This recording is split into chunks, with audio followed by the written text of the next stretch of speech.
की generation Instagram देख के ये समझती है कि जो भी होना है मुंबई में होना है, बैंगलोर में होना है या गुड़गांव में होना है, बट वो ये नहीं समझते कि स्मॉल टाउन में होने के बावजूद भी बहुत सारे एडवांटेजेस हैं। मैंने एक इंडिया का सबसे टॉप मेट्रो भी देखा है और एक इंडिया का बहुत छोटा शहर या शहर भी नहीं गांव देखा है, तो मेरे पास जो पर्सपेक्टिव है वो दोनों साइड का है।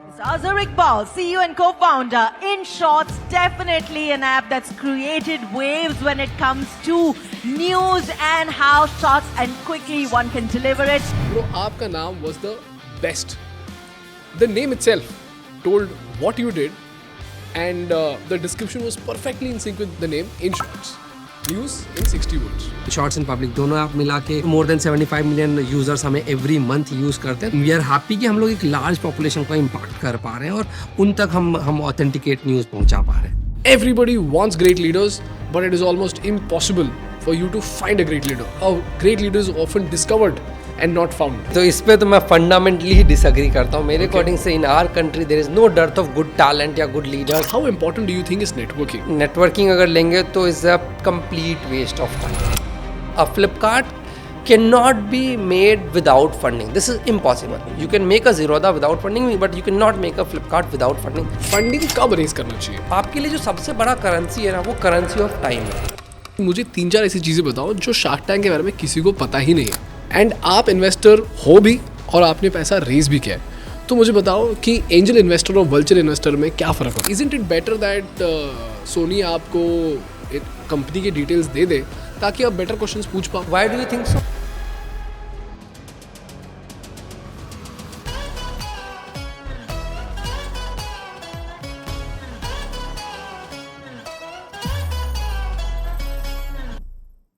दोस्तों, ये चैनल ज़ेरोधा और थिंक स्कूल का एक जॉइंट इनिशिएटिव है जिसके माध्यम से हम भारत को वर्ल्ड क्लास इकोनॉमिक और बिजनेस केस स्टडीज़ पढ़ाना चाहते हैं।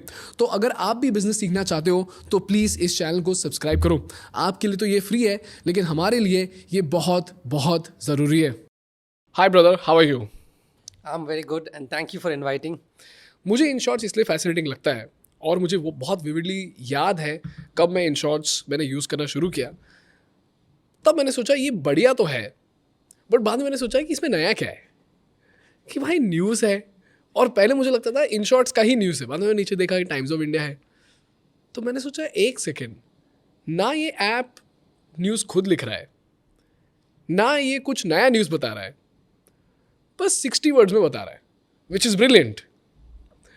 तो पहले तो मुझे लगा कि यार ये तो कोई भी कॉपी कर सकता है, लेकिन किसी ने कॉपी किया नहीं।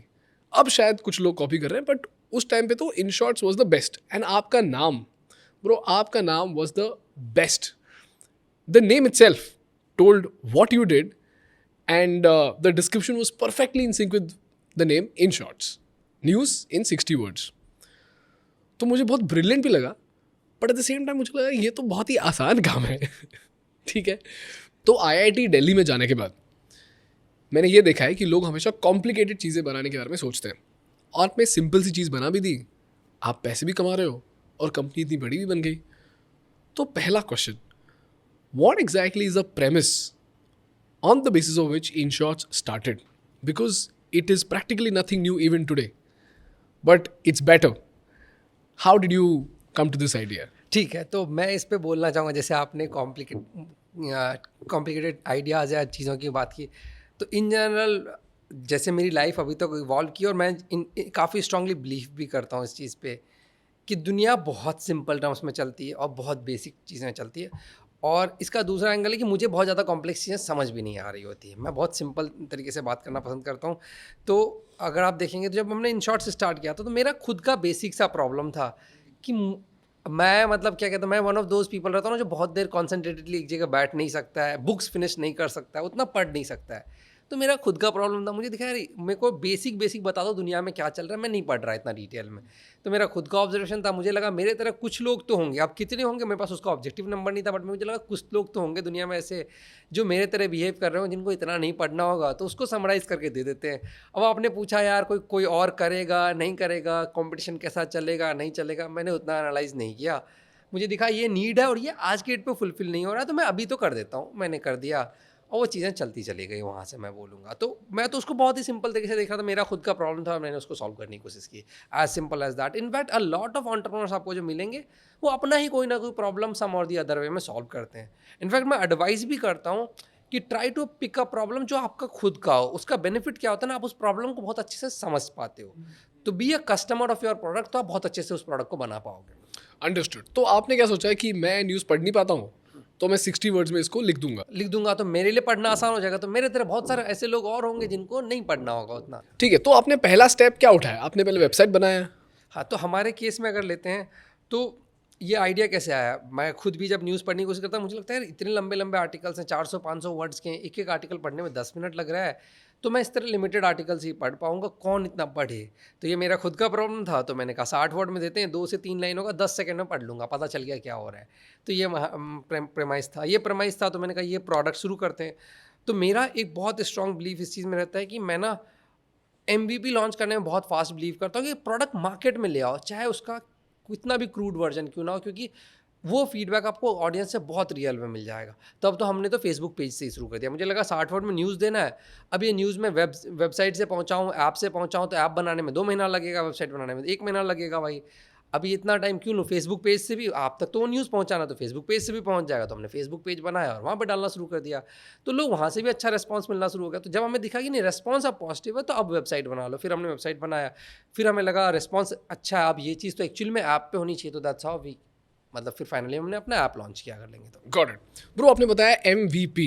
MVP मुझे सिंपल टर्म्स में एक्सप्लेन करो और मुझे बताओ कि MVP इतना इंपॉर्टेंट क्यों है? क्योंकि पॉल ग्राहम बोलते हैं कि भाई लेके जाओ, मार्केट में प्रोडक्ट लेके जाओ, लेकिन एंटरप्रेन्योर में ना एक परफेक्शन का कीड़ा होता है, जिसकी वजह से उसको प्रोडक्ट परफेक्ट देना होता है, यूज़र एक्सपीरियंस वर्ल्ड क्लास देना होता है, जिसकी वजह से हेजिटेंस की वजह से वो प्रोडक्ट कभी मार्केट तक पहुंच ही नहीं पाता।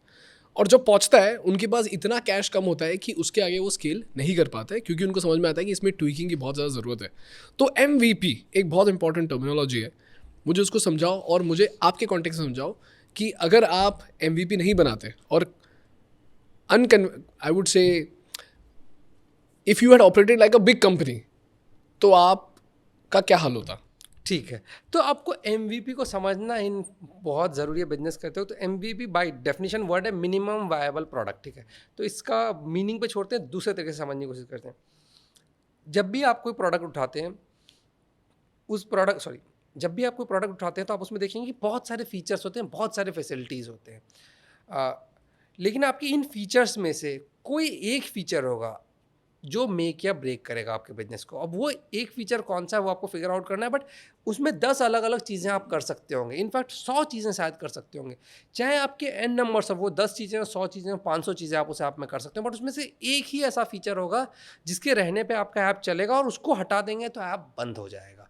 फॉर एग्जाम्पल आज के डेट पे आप व्हाट्सएप खोलते हैं, आप उस पर कॉल कर सकते हैं, स्टेटस डाल सकते हैं, ठीक है, अपना अगर लगाना चाहेंगे तो वीडियो कॉल मार सकते हैं, आप लोगों को लेंगे तो मोड डार्क मोड कर सकते हैं, लाइट मोड पे आप कर सकते हैं ऐप को, इस तरह से आप में और बहुत सारे पेमेंट भेज सकते हैं एक दूसरे को, आप बहुत सारे फीचर्स होंगे। उसमें एक फीचर है चैट करने का। मैं कह रहा हूँ व्हाट्सएप से आज के डेट पे चैट हटा दो तो ऐप बंद हो जाएगा। करेक्ट। और चैट आपका रह रहा है, उसके बाद आपका फॉन्ट साइज़ कितना बड़ा है नहीं बड़ा है, डार्क मोड है कि नहीं है, कॉल करने का फीचर है कि नहीं कर, these are all additional features. वो रहें ना रहें nobody cares. One single fact कि मैं आपको मैसेज भेज सकता हूँ और आप तक मैसेज पहुँच गया, that is the core of the product. तो जब MVP की बात कर रहे हैं तो आपको इतना क्रूड प्रोडक्ट बनाना है कि मैं मैसेज भेजना चाहता हूँ और आप तक मैसेज पहुँच जाए। अगर ये चीज़ रनिंग है तो ऐप रनिंग है। उसमें आपका लोगो कितना अच्छा है नोबडी केयर्स, फॉन्ट कितना अच्छा है नोबडी केयर्स, आपका UI कितना अच्छा है नोबडी केयर्स, कोर फंक्शनैलिटी मुझे क्या चाहिए, आप तक मैसेज पहुँचाना, तो वो हो गया आपका जो एक फीचर है, दैट्स इट, वही। तो आपको हर इसमें वो एक चीज़ फिगर आउट करना चाहिए, what is that core. For example in shorts के केस में ले आते हैं, हमारे ऐप पे आप न्यूज़ पढ़ सकते हो, हमारे वेबसाइट पे भी पढ़ सकते हो, फेसबुक भी पढ़ सकते हो, 3 डिफरेंट मीडियम्स हैं, बट इन तीनों मीडियम में एक चीज़ कॉमन है, वो 60 वर्ड में न्यूज़ है। अब आपके जब हम लोग 60 वर्ड में न्यूज़ लिखते हैं, उस न्यूज़ के ऊपर में हम एक इमेज भी डालते हैं। जब हमने पहले दिन अपना पब्लिश किया था हमने वो इमेज नहीं डाला था, हमारा image is not the core feature, हमारा 60 वर्ड का summary is the core feature. आज के डेट पे आप हमारा जब भी 60 वर्ड समरी पढ़ते हैं उसको आप शेयर भी कर सकते हैं, but sharing is not the core feature. आप उसको बुक मार्क भी कर सकते हैं, that is not the core feature. आप उसको फिल्टर आउट भी कर सकते हैं कि भाई मुझे बिजनेस की न्यूज़ दिखाओ या मैं स्पोर्ट्स की न्यूज़ दिखाओ। आप उसका नोटिफिकेशन सेट कर सकते हैं, आप अपने फॉन्ट बड़े छोटे कर, बहुत सारी चीज़ें कर सकते हैं। बट एक ही चीज़ कोर था कि आपको 60 वर्ड में न्यूज़ देना है। तो 60 वर्ड का क्रूड न्यूज़ तो मैं आपको पहले दिन 0 day even without an app दे सकता हूँ। तो उसको समझना है। तो आपके जितनी भी चीज़ें होंगी बिजनेस में, उसमें सबको कटल करो, figure out that one thing जिसके रहने से आप चलेगा और जिसके नहीं रहने से आप बंद हो जाएगा। तो आपको वो फिगर आउट करना है कि वो क्या चीज़ है। इनफैक्ट आपको सिर्फ वही बिल्ड करना है। भाई अभी आप मुझे बताओ, आपने बताया कि MVP से किस तरीके से प्रोडक्ट को लॉन्च करते हैं, लेकिन अगर आप एक टिपिकल परफेक्शनिस्ट एंटरप्रेन्योर होते तो what would be the methodology and why would that feel as compare to this? I think ये दोनों ही काफ़ी काउंटर में बोलना चाहूँगा। परफेक्शनिस्ट एंड एंटरप्रेन्योर्स बहुत ही अलग साइड ऑफ द पूल है। I can't imagine perfectionist being an entrepreneur and entrepreneur being a perfectionist. मतलब very interesting. Now tell me what do you mean by that, because that's a very interesting thought.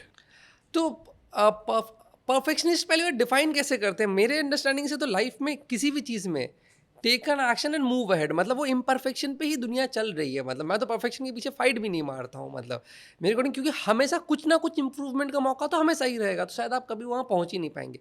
हो सकता है कुछ कुछ fields में perfectionist का meaning हो और कुछ कुछ एरियाज में मीनिंग हो। पर्टिकुलरली आप एक एंटरप्रेन्योर की दुनिया में देखेंगे तो जहाँ तो बहुत ज़्यादा मीनिंग है ही नहीं, क्योंकि वहाँ तो हर दिन चीज़ें बदल रही है। तो आप किस परफेक्शन का वेट कर रहे हैं? इनफैक्ट हर महीने में आपका प्रोडक्ट चेंज होता चला जाएगा। तो मुझे दिखता है कि एंटरप्रेन्योरशिप की दुनिया में तो परफेक्शन से कोई लेन देन ही नहीं है, पर्टिकुलरली जैसा मेरा फील है। मतलब वहाँ पे तो कोई भी प्रोडक्ट, फ्लिपकार्ट जब पहले दिन शुरू हुआ था, उसका वेबसाइट अगर आज खोलेंगे आप तो पुराना वर्जन आप जाके देखेंगे अगर वेब हिस्ट्री में, और आज में बहुत अंतर है। इनफैक्ट पहली बार जब मैंने फ्लिपकार्ट से बुक ऑर्डर की थी 15 दिन में पहुँचाया था। अभी तो अगर 2 दिन में नहीं पहुँच रहा है तो हंगामा हो जाता है। तो वो तो बहुत ही अलग प्रोडक्ट की बात करते हैं। उस टाइम पर सारा कुछ प्री पेमेंट चलता था, COD होता ही नहीं था। तो बहुत सारी चीज़ें अलग थी। तो वो परफेक्शन तो मेरे ख्याल से बिजनेस में होना ही नहीं चाहिए। मतलब उसके पीछे तो फाइट मारनी ही नहीं चाहिए। But there is always a balance, right? You should not be a perfectionist, because entrepreneurship हो गया या क्रिएटिव फील्ड भी जो होता है वो आइट्रेटिव प्रोसेस होता है और आइट्रेटिव प्रोग्रेस भी होता है। यानी कि अगर आप एक प्रोडक्ट आज बनाते हो उसमें थोड़े से इम्परफेक्शंस होंगे, लेकिन 90% चीज़ें सही होंगी। वो जो 10% जो है उसको आप इंप्रूव करने को जाओगे तो अगली बार जो आप शिप करोगे 91%, 92% ऐसा करते करते होगा। और जब आप 10th टाइम जो आप सोचोगे कि अभी तो 100% परफेक्ट है, तो आपका पाए ही बड़ा हो जाएगा और आपको समझ में आएगा कि फिर से आप 70% पे आ चुके हो। तो कुछ ना कुछ तो कभी ना कभी फटना ही है। बट सबसे इंपॉर्टेंट बात यह है कि ये जानना कि आपका प्रोडक्ट कब शिप होने के लिए रेडी है। क्योंकि यहाँ पे लोग ये बोलते हैं कि एक तो हम कचरा प्रोडक्ट शिफ्ट करें, एक तो हम कचरा प्रोडक्ट शिप करें, या फिर हम ऐसा प्रोडक्ट शिप करें जो डॉट परफेक्ट हो। लेकिन इन दोनों के बीच में एक फाइन बैलेंस है जो आइट्रेटिव प्रोग्रेस का है। तो ये बैलेंस कैसे पता करते हैं? तो इस पे तो मैं, मतलब बैलेंस, मैं तो एकदम पूरा क्रूड साइड से आता हूँ कि जो भी कचरा है लॉन्च कर दो। अच्छा। मैं तो बिल्कुल ही उसको कि भाई इसका इस वर्जन पे जाके लॉन्च कर दो। मतलब उसके बाद इटरेटिव फीडबैक लेते जाओ और उसको इम्प्रूव करते चले जाओ। तो लॉन्च का तो कुछ है ही नहीं वेट करने का आपको। अगर मैं तो इनफैक्ट बोलता हूँ अर्लीस्ट मार्केट हिट करो। अगर आज सोचते हो कल हिट कर पाओगे मार्केट तो कल कर दो, 1 हफ्ते बाद कर पाओगे तो 1 हफ्ते बाद कर दो। जो भी वर्जन लेके जा पाओगे, चाहे वो चल रहा हो नहीं चल रहा हो, सिप कर दो। मतलब उसके बाद सोचो कि आगे क्या होगा। इनफैक्ट मैंने तो अपनी लाइफ में ये बहुत ही ज़्यादा किया है। मैं बहुत सारे प्रोडक्ट्स में एक्सपेरिमेंट करते वक्त, और मैं बहुत सारे सक्सेसफुल लोगों का भी गिना दूंगा कि दे बिलीव कि शिप इट। मतलब चाहे जितना भी क्रूड फॉर्म हो, जितना भी बेकार फॉर्म हो, नो नथिंग टू केयर कि यार कि इस जगह ले जाके करेंगे। वो कोई बेंचमार्क फिगर आउट कर नहीं पाओगे। और आपके साथ, हमारे साथ का प्रॉब्लम क्या होगा बीइंग फाउंडर्स, हम तो अपने प्रोडक्ट से कभी खुश हो ही नहीं पाएंगे ना। हमें लगेगा ये कमी है, वो कमी है, यहाँ फिगर आउट करते हैं तो फिर डिले होता चला जाएगा। तो आपके लिए जो सबसे बड़ा करेंसी है ना, वो करेंसी ऑफ टाइम है बिजनेस की दुनिया में। कितना आप फास्ट इटरेट कर पाते हैं। आप फटाक से लेके जाइएगा यूजर्स पे, यूजर्स आपको फीडबैक देंगे, फिर आप इंप्रूव करोगे। तो मेरे अकॉर्डिंग सिप तो पहला सिप जितनी जल्दी कर पाओगे कर दो। मतलब डोंट वरी कि कितना नीचे है, कितना भी नीचे कर दो। मतलब गॉट इट। अगर मैं इसको इनशॉर्ट्स की जर्नी के कॉन्टेक्स्ट में देखूं, अगर आप ये एंटरप्रेन्योर होते, आइडियल एंटरप्रेन्योर कि आप बेस्ट प्रोडक्ट ही शिप करोगे, तो आपकी स्टोरी क्या होती, ताकि ऑडियंस को समझे कि उस अजर में और इस अजर में क्या फ़र्क है? तो अब उस अजर और इस अजर में बताता हूँ। जैसे हमने अपना क्या कहते हैं कि फेसबुक पेज, ठीक है, मुझे मैं डेट्स भी एग्जैक्ट बताता हूँ। 29 मार्च को मैंने अपने को फाउंडर को फ़ोन किया कि यार मैं सोच रहा हूँ ऐसा कुछ करते हैं, ठीक है। फिर 30 मार्च को हमने डिस्कस किया कि हाँ यार आइडिया तो ठीक लग रहा है। और 1 अप्रैल को हमारा पेज लाइव था। 2 अप्रैल तक हमारे पास डेटा था कि हमारे पास 100 लोगों ने हमारा पेज लाइक कर दिया है। जिस दिन मेरे पास ये कॉन्सेप्ट आया दिमाग में, यार ऐसा करते हैं, उस कॉन्सेप्ट के लेस देन 5 डेज़ में हमारे पास यूज़र का फीडबैक था। मतलब टेक्निकली आज मैंने सोचा और एक हफ्ते के अंदर के बाद हमारे पास डेटा था कि ये चीज़ चल रहा है कि नहीं चल रहा है। जब हमें लगा नहीं यार अब तो डिसेंटली लोग लाइक कर रहे हैं, 100 लोग लाइक कर चुके हैं, एक हफ्ते बाद वो हमारा लाइक शायद 1000 क्रॉस कर चुका था, मंथ के अंदर में शायद 5000 लाइक्स ऐसे कुछ चले गए, मुझे एग्जैक्ट नंबर याद नहीं है, बट गुड इनफ लाइक चला गया। तो अब जब 1 महीने बाद 4-5 हज़ार लोगों ने पेज लाइक कर दिया तो हमें दिख रहा है इस पर कॉन्फिडेंस ज़्यादा आ रहा है, अब इस पर हम लोग डबल डाउन कर सकते हैं। तो फिर हमने अपना ऐप बनाया। अब ऐप बनाना मेहनत का काम है, टाइम लगेगा, तो फिर हमने 2 महीने 3 महीने मेहनत करके, तो हमारा ऐप तो लॉन्च 3 महीने बाद हुआ था। तो अगर मैं परफेक्शनिस्ट होता तो पहले दिन ही कहता है यार कि मेरा फेसबुक का धंधा तो फेसबुक से नहीं है, आज के डेट में पैसे तो फेसबुक से नहीं कमाता हूँ, बट मैं क्या करता, मैं 3 महीने वेट करके करता। उसमें नुकसान क्या होता कि उसमें सिर्फ मैं एक ही आइडिया में 3 महीने लगा चुका होता। अदरवाइज इन शॉर्ट्स बनाने से पहले भी मैंने 10 अलग अलग चीज़ें ट्राई करी थी। तो क्या ट्राई करी थी आपने? मैं तो बहुत सारे ऐप्स ट्राई किए थे, मतलब ठीक है, जैसे एग्जांपल बताता हूँ। इनफैक्ट मैं अभी एनालाइज करता हूँ तो मेरा एक बहुत ही कोर निकलता सारे आइडियाज़ का, कि मेरे जितने भी आइडियाज़ थे वो लोग ना सबका एक ही कोर है। मैं अभी भी इनफैक्ट एक बिजनेस बना रहा हूँ फेनाडो कह के, मैं उस पर ही बताऊँगा, बट उन सब का ह्यूमन एफर्ट्स को कैसे कम किया जाए इस बेसिक पे मैंने अपना सारा बिजनेस बनाया हुआ है, ठीक है। तो मतलब मैंने अटेम्प्ट भी वही लिए थे। तो इसके पहले जैसे मेरा था एक आइडिया मैं करने की कोशिश कर रहा था, वो फेल हुआ था मेरा। मैं वो बताता हूँ कि मेरे कॉलेज में नोटिस बोर्ड्स हुआ करते थे। नोटिस बोर्ड्स क्या होते थे, ग्राउंड फ्लोर में मतलब मेरा हॉस्टल था, उस हॉस्टल के ग्राउंड फ्लोर पे नोटिस बोर्ड्स होते थे जिस पे नोटिसेस चिपकते थे। और मैं फर्स्ट ईयर का जब स्टूडेंट था तो फर्स्ट ईयर्स को कंपलसरी होता है फ्रॉम सीनियर्स कि आपको जाके नोटिस हर दिन पढ़ना है, क्योंकि अपडेटेड रहना है कि नोटिस बोर्ड में नोटिस आ रहा है कि क्या हो रहा है, क्या हॉस्टल में कोई इवेंट हो रहा है, इंस्टीट्यूट में कोई इवेंट हो रहा है या कुछ फंक्शंस हो रहा है, तो आपको अपडेटेड होना है भाई कहाँ क्या हो रहा है। तो अब मेरा 3rd फ्लोर में रूम था। अब मेरा था क्या, वो नोटिस शाम में 5 बजे टंगता, अब मेरे को 3rd फ्लोर से नीचे आना है, वो नोटिस पढ़ के ऊपर जाना है, ये फालतू का काम मेरे को करना पड़ता था। मेरा कहता यार इंटरनेट का ज़माना, ये नोटिस तुम मेरे को डिजिटली टांग दो कहीं पे यार, मतलब मेरा एक वेबसाइट होगा वहाँ पे जाके टांग दो कि ये नोटिस आ गया, पढ़ लो उस पर, इतनी बेसिक सी बात है, नीचे क्यों करते रहते हो मेरे को। तो ये जैसे प्रोडक्ट बनाने की हमने कोशिश की, हमसे बन नहीं पाया प्रोडक्ट, हम डिलीवर नहीं कर पाए क्योंकि समझ कम होती थी चीज़ों की, बट इमोशन वही था कि इतनी मेहनत नहीं करना।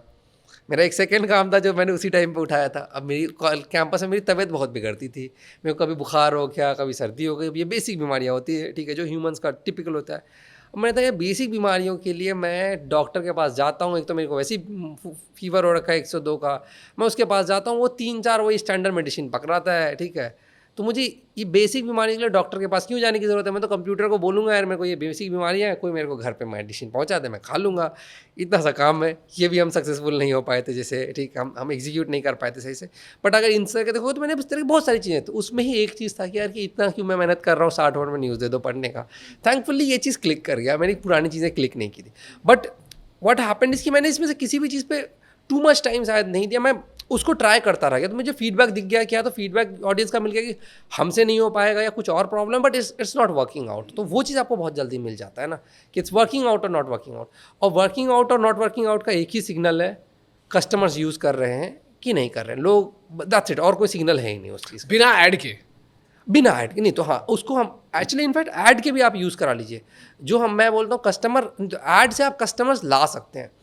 कस्टमर यूज़ से मतलब है रिपीट यूज़, कि आपका जैसे कि मैं ऐड दिला के आपको एक बार इन शॉर्ट्स डाउनलोड तो करा सकता हूँ, बट खुलवाने तो मैं नहीं करवा पाऊँगा। तो वही आई थिंक आप वो खोल रहे हो कि नहीं खोल रहे हो वो बात है। फॉर एग्जांपल मैंने नया रेस्टोरेंट खोला अपने भाई इस इलाके में, मैं ऐड चला के लोगों को ये तो बता दूंगा कि मेरा रेस्टोरेंट खुला है, लोग पहली बार आ जाएंगे, लेकिन उनको खाना अच्छा लगेगा तभी वो अगली बार आएंगे। करेक्ट। तो जो रिपीट है वो आपका एक्चुअली में दम होगा तभी आएंगे। तो आपको रिपीट चाहिए जीवन में, तो वो आप ऐड चला के, और इकलौता सिंगल मेट्रिक ऑफ सक्सेस है कि आपका रिपीट कस्टमर्स है या नहीं है। वंडरफुल भाई। जब आपने इन शॉर्ट्स के बिजनेस मॉडल के बारे में सोचा था, बाय द वे उससे पहले मैं एक और कंक्लूजन इसमें से निकालना चाहूँगा दैट अमित जैन सर ने मुझे सेम चीज़ बताई थी। उन्होंने बोला don't get married to the idea, get married to the idea of entrepreneurship which is the ability and the enthusiasm to solve problems. क्योंकि आज आप एक प्रॉब्लम सॉल्व कर रहे हो, ये शायद आपसे नहीं हो पाएगा, लेकिन आप प्रॉब्लम सॉल्विंग को अपना सबसे बड़ा स्किल मानो। ये नहीं कि आप एक ही प्रॉब्लम को सॉल्व कर सकते हो। तो उससे क्या हो जाता है कि अगर आप किसी आइडिया को परस्यू करते हो और वो आइडिया काम नहीं करती है, तो जो मार्केट आपको फीडबैक देगा ना, वो आप क्विकली रिसीव करके ना आप अगला कदम उठा पाओगे। नहीं तो क्या हो जाता है, और ये भी मैंने बहुत सारे फाउंडर्स के साथ देखा हुआ है कि ना वो डिल्यूजनल हो जाते हैं। They are so married to the idea that they become delusional and they think they are being Steve Jobs. And that's where the problem starts because the market is clearly telling you that this is not going to work out. So आप इस idea को छोड़ो और अगले idea की तरफ बढ़ो जो आपने करा, जिसकी वजह से you are able to try out multiple ideas. हालांकि एक काम नहीं करा, दूसरा काम नहीं करा, बट तीसरा चौथा आइडिया काम कर गया, which is how InShots was born. So that's my takeaway from this. Now I want to talk to you about the business model of InShots. भाई अगर कोई मुझे बोल दे कि ये मेरा ऐप है जिसमें 60 वर्ड्स में आपको न्यूज़ देखने को मिलेगा, जैसा मैंने बोला कि आप खुद तो न्यूज़ प्रोड्यूस नहीं कर रहे हो, तो क्या आपने पैसे कमाने के बारे में तभी सोचा? क्या ये सिर्फ एक प्रॉब्लम सॉल्विंग ऐप था? ठीक है, तो इसको 2 पार्ट्स में तोड़ेंगे.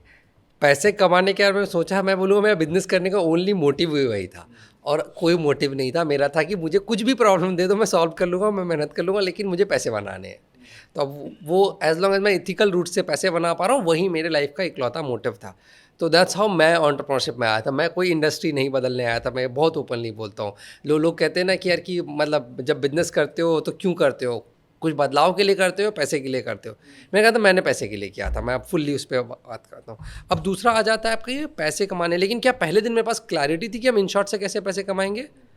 उसका आइडिया नहीं था हमारे पास कि मतलब कि InShots से बिजनेस कैसे चलेगा, कितना बड़ा होगा, वो नहीं पता था. मोटा मोटा इतना समझ में आता था कि भाई आप एक प्रोडक्ट बना रहे हो, कुछ लोग यूज़ करेंगे तो शायद कुछ पैसे बना लो. वो नंबर्स नहीं पता था. नहीं मतलब मार्केट क्या होता है, कितना रेवेन्यू बना पाएंगे, कितने ऑडियंस बना पाएंगे, ये सब का सेंस नहीं था. तो लेकिन आपने तो बोला आपको बिजनेस करना है क्योंकि आपको पैसा कमाना है, बट आपको ये नहीं मालूम था कि इससे कितना पैसा कमाया जाएगा. वो नहीं पता था. बट ब्रॉडली जैसे देखिए, आप निटिग्रिटीज़ की बात करेंगे और वर्सेस की ब्रॉडर सेंस. ब्रॉडर तो इतना तो बचपन से ही सबको पता है कि पैसे वाले लोग बिजनेस वाले होते हैं. ये तो बहुत ही बेसिक लर्निंग है ना. तो ये बच्चा 5 क्लास में होता तभी सीख लेता है कि अमीर आदमी जो होता है बिजनेस वाला होता है. भाई ये तो बहुत बेसिक लर्निंग है. तो ये तो मेरे को बचपन में मिल चुका था. दैट्स हाउ बिजनेस करना था कि बिजनेस करके पैसा कमाएंगे. बट बिजनेस करके आप अंबानी बनते हो कि बिजनेस करके एक छोटा लाला बनते हो, ये दोनों ही अमीर चल रहे हैं ना. अब इसमें कहाँ लैंड करोगे ये नहीं पता था मुझे. बट सब लोग ही पैसे वाले हैं. तो अब यहाँ पे मैं कहाँ लैंड करूँ मुझे नहीं पता था. बट इतना पता था कि अगर बिजनेस करोगे तो बड़ा आदमी बनोगे. वो कितना बड़ा आदमी बनूंगा इसका आइडिया नहीं था. तो InShots से पैसा कमाओगे ये आपको कैसे पता? क्योंकि ये काफ़ी काउंटर इंट्यूटिव है, राइट? कि आप फ्री में लोगों को बता रहे हो कि न्यूज़ क्या चल रहा है और आप इससे पैसे कमाओगे. ठीक है, तो अब ये तो नहीं, इस पे भी मैं बोलूँगा कि मुझे ये नहीं पता था कि मैं InShots से कितने पैसे कमाऊंगा. बट ब्रॉडली ये तो नॉलेज था ही ना कि कोई भी मीडिया पब्लिकेशन को उठा लेते हैं या कोई भी टीवी चैनल को उठा लेते हैं.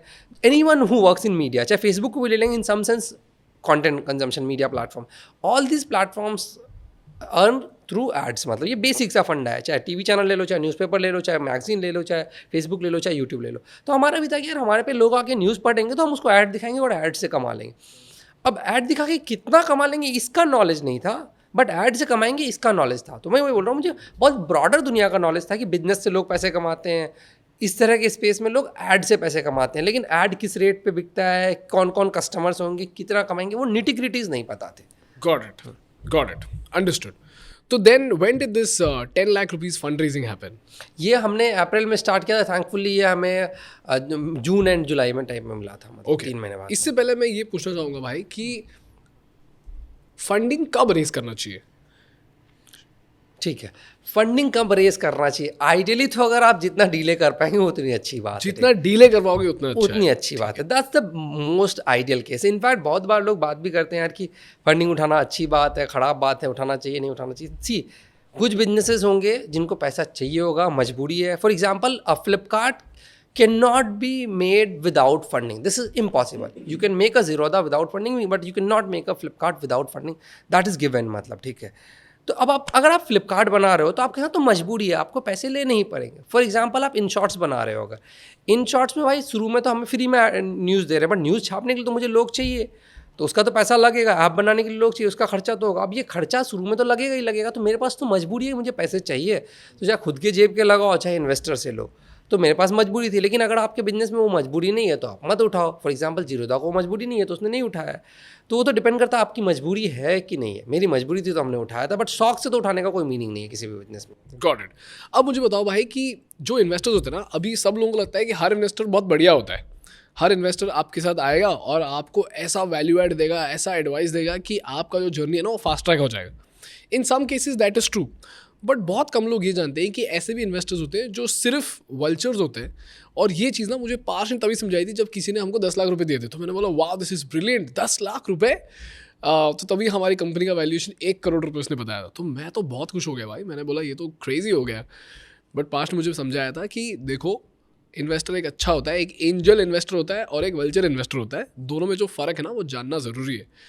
एंड आप इन्वेस्टर हो भी और आपने पैसा रेज भी किया है, तो मुझे बताओ कि एंजल इन्वेस्टर और वल्चर इन्वेस्टर में क्या फ़र्क होता है?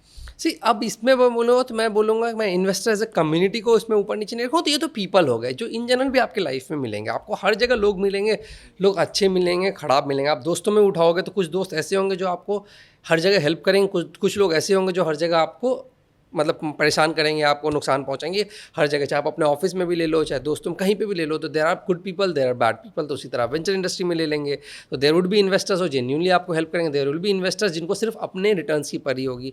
तो वो तो एक स्पेक्ट्रम वो अक्रॉस एवरी जगह लाई करता है। Walk me through this experience भाई, कि एक अच्छा इन्वेस्टर जो आपके साथ ऑन बोर्ड आता है तो वो कैसे एक कंपनी को एस्केलेट करता है, वर्सेस जब एक खराब इन्वेस्टर जो आपकी कंपनी में आता है तो उससे कंपनी पे क्या असर पड़ती है। मैं आपको बोलता हूँ क्यों। क्योंकि देखो अगर एक अच्छा इन्वेस्टर है, वो मान लो आपको 1 करोड़ रुपए दे रहा है 5% के लिए, और दूसरा इन्वेस्टर है जो वही 5% के लिए आपको 10 करोड़ रुपए दे रहा है, तो देखने में तो ये डील बहुत ही ज़्यादा ल्यूक्रेटिव लगती है। इस बंदे के पास ऑन फील्ड एक्सपीरियंस है, इस बंदे के पास नहीं है, इसको बस इतना चाहिए कि आपकी कंपनी 5x से ग्रो करे और वो एग्जिट ले ले, ठीक है। तो मुझे बताओ इन दोनों इन्वेस्टर्स में एक्सपीरियंस में फॉर एन एंटरप्रेन्योर में क्या फ़र्क आता है, ताकि वो इस रेड फ्लैग को ना गेज कर सके। ठीक है, तो अब मैं जब कभी भी लाइफ को एनालाइज करता हूँ ना, मैं कहता हूँ कि पूरी दुनिया ना सेम लॉजिक पे चल रही, चाहे वो इन्वेस्टमेंट ले लो, चाहे पर्सनल लाइफ ले लो, चाहे जॉब ले लो, everything runs on the same principles. कोई अलग प्रिंसिपल्स तो है ही नहीं। अब आप अपने पर्सनल लाइफ में देख लो, तो मैं सबसे अच्छा एग्जांपल लेता हूँ। आप अपना लाइफ पार्टनर खोज रहे हो या फिर मतलब क्या कहते हैं गर्लफ्रेंड या बॉयफ्रेंड खोज रहे हो, भाई उसमें क्या चीज़ें फिल्टर आउट करोगे। जैसे आपने बताया ना, जैसे सपोज करते हैं आपको एक पार्टनर चाहिए भाई, सबसे पहला सिग्नल यार कि वो 1 करोड़ रुपये अर्न करता है, ठीक है, मान लीजिए उसकी सैलरी है तो बहुत ज़्यादा किक मिलता है, लेकिन हो सकता है टॉक्सिक हो, बहुत गुड लुकिंग हो, टॉक्सिक हो, ठीक है। सिमिलर चीज़ें, तो आपका वही जॉब 10 करोड़ का इन्वेस्टर हो सकता है वो टॉक्सिक, हो सकता है नहीं भी हो, मतलब 1 करोड़ रुपये अर्न कर रहा हो, बहुत अच्छा बंदा हो, गुड लुकिंग हो, बहुत अच्छा बिहेवियर। तो अगर आपको 10 करोड़ का इन्वेस्टर मिल रहा है विद गुड बिहेवियर मिल रहा है तो बेस्ट केस है। अगर नहीं मिल रहा है तो शायद आप कम पैसे के साथ चूज़ करोगे। अब वो तो जैसे आप लाइफ को चूज़ करते हो, आपको वहाँ पे वैसे चूज़ करना है, वहाँ पे वही सारे वैरायटीज़ होंगे, अलग अलग ऑफरिंग होगा, उसमें पैसा वन ऑफ द ऑफरिंग है। जैसे आपके लाइफ पार्टनर में भी पैसा वन ऑफ द ऑफरिंग है, बट उसका ऑफरिंग ये भी कि बिहेवियर कैसा है। तो अब जैसे इन्वेस्टर्स में एक प्रॉब्लम जो होती है, सबसे बड़ी प्रॉब्लम, जो लाइफ पार्टनर में भी आपको सबसे बड़ी प्रॉब्लम मिलेगी कि आपके लाइफ में घुसता कितना है। बेसिकली जो सबसे बड़ा प्रॉब्लम है ज़िंदगी में भी होता है, इंसान किससे सबसे अधिक दुखी रहता है। टॉक्सिक किसको हम डिफाइन करते हैं, वो डिफाइन करते हैं यार कि मैं कुछ करना चाहता हूँ, कर ही नहीं पा रहा हूँ, हर चीज़ में सामने वाले का इंस्ट्रक्शन है कि ऐसे नहीं करो, कपड़े ऐसे मत पहनो, यहाँ घूमने मत जाओ, ये वाला काम मत करो, नहीं हम तो यहाँ खाने जाएंगे, हम तो ऐसे रहेंगे। जितनी चीज़ों में आपकी लाइफ में घुसेंगे लोग, ठीक है, आपके पार्टनर जितनी चीज़ में आपकी लाइफ में घुसेगा, आपको उतना टॉक्सिसिटी वहाँ लगेगा। मतलब जहाँ पे आपका अलाइनमेंट हिलेगा, आप बोलोगे यार ये तो हर जगह ही मेरे को मतलब क्या कह रहे हैं, बोल रहा है, मतलब इशू आ रहा है। सेम चीज़ आपका इन्वेस्टर्स के केस में होगा। सपोज करते हैं मैं अपने एक इन्वेस्टर को कैप टेबल पर ले आता हूँ। अब बिजनेस मैंने चलाना है, बिजनेस उसने चलाना है, ठीक है। अब मुझे वो हर जगह का इंस्ट्रक्शंस दे रहे हो कि नहीं इसको नहीं हायर करो, इसको हायर करो, अगले क्वार्टर में ये नहीं प्लान करो, ये चीज़ें करो, बिजनेस में ये फीचर्स लॉन्च करो। तो बिजनेस वो चला रहा है, बिजनेस हम चला रहे हैं, तो वहाँ पे तो फिर वहाँ पे आपका क्लैश होगा। तो that I feel is not good, जो मैं पर्सनल लाइफ में फील करता हूँ। Everywhere there should be freedom कि आप क्या कर रहे हो। तो जो आपका पर्सनल लाइफ भी तभी अच्छा चलेगा जो आपका पार्टनर आ रहा है वो आपको फ्रीडम दे रहा है टू डू और टू लिव लाइफ जैसे आप चाह रहे हो। सेम चीज़ इन्वेस्टर में भी होगा, जब आपका इन्वेस्टर आ रहा है वो आपको क्या फ्रीडम दे रहा है वो करने का या नहीं दे रहा है। तो मैं उसी को रेड फ्लैग या ग्रीन फ्लैग की तरह लूँगा कि तो मेरा एक चीज़ जो बिलीफ बहुत स्ट्रॉन्ग इसमें आ जाता है। तो अब पार्टनर वाला चीज़ छोड़ते हैं, हम इन्वेस्टर वाले में आते हैं। बहुत स्ट्रॉन्ग बिलीफ आ जाता है कि एक इन्वेस्टर आपको कैप टेबल में पैसे के अलावा अगर कुछ भी ऑफर कर रहा है तो वो यूजलेस है, और अगर वो कंट्रोल ऑफ द बिजनेस ले रहा है तो try to be as far away as possible, अगर if you can avoid it. बहुत केसेस में आपकी मजबूरी होगी कि वही एक इन्वेस्टर है, पैसा दे रहा है विद सम कंडीशन, तो वैसे भी मरता क्या ना करता, पैसे ले लोगे। बट आपके पास ऑप्शन है, एक इन्वेस्टर है आपको फ्रीडम ऑफ बिजनेस दे रहा है, कम पैसे दे रहा है, उसको चूज कर लो वर्सेस ज़्यादा पैसे। तो ये डील होने के पहले कैसे गेज करते हैं भाई? नहीं तो वो तो टर्म्स पहले भी जिंदगी में नहीं, मैं बोल रहा हूँ कि ये जो इन्वेस्टर है जो घुसता है, क्योंकि टर्म्स मान लो वो बोलेगा कि नहीं मैं तो घुसूंगा नहीं, ये नहीं, वो नहीं। तो अच्छा, इन पर्सनल लाइफ में तो फिर भी आपको पहले दिन बंदा प्रिटेंड कर सकता है कि मैं तो बहुत अच्छा हूँ, बाद में टॉक्सिक बन सकता है। बिजनेस के केस में तो इट्स ऑल पेपर वर्क ना, उसके टर्म्स एंड कंडीशंस, जो जिस टर्म्स एंड कंडीशंस पे वो आ रहा होगा तो सब पेपर पे लिखा होगा। तो बताओ 3-4 सबसे इंपॉर्टेंट टर्म्स एंड कंडीशंस एक एंटरप्रेन्योर या इन्वेस्टर्स के साथ क्या क्लियर करना चाहिए, which should be on paper. Which should be on paper की यार ये तो क्लियर ही करना चाहिए, ठीक है।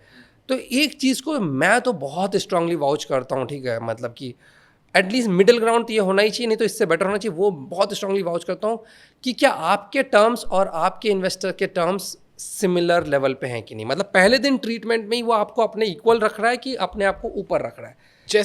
जैसे फॉर एग्जांपल लेता हूँ, मैं एक पर्टिकुलर क्लॉज की बात करता हूँ इन्वेस्टमेंट की दुनिया में। जैसे पर्टिकुलरली थैंकफुली हमारे सारे इन्वेस्टर्स इसमें हमें हमेशा उन्होंने इक्वल क्लॉज दिया है। मतलब मैं अपने इन्वेस्टर्स को थैंकफुल रहूँगा, बहुत अच्छा उन्होंने चीज़ों में हमें रखा है। जैसे तो एक पर्टिकुलर क्लॉज होता है, वो होता है जैसे ड्रैग अलॉन्ग राइट होता है। मतलब ड्रैग अलॉन्ग राइट होता है, क्या कहते हैं कि भाई कि सपोज करते हैं एक इन्वेस्टर है, ठीक है, मैं आपका इन्वेस्टर हूँ, आपकी कंपनी है, ठीक है, और मुझे लगा यार ये तो कंपनी बेच देनी है अब हमें, ठीक है, तो मेरे पास ये राइट है कि सपोज करते हैं कोई बंदा आया, वो उसने बोला यार मैं तो कंपनी तुम्हारी खरीदना चाहता हूँ, मुझे लग गया तो बेचना है भाई, मैं तो इन्वेस्टर हूँ, मुझे पैसे बनाने हैं, और आपको लेकिन कंपनी बेचने का मन नहीं है।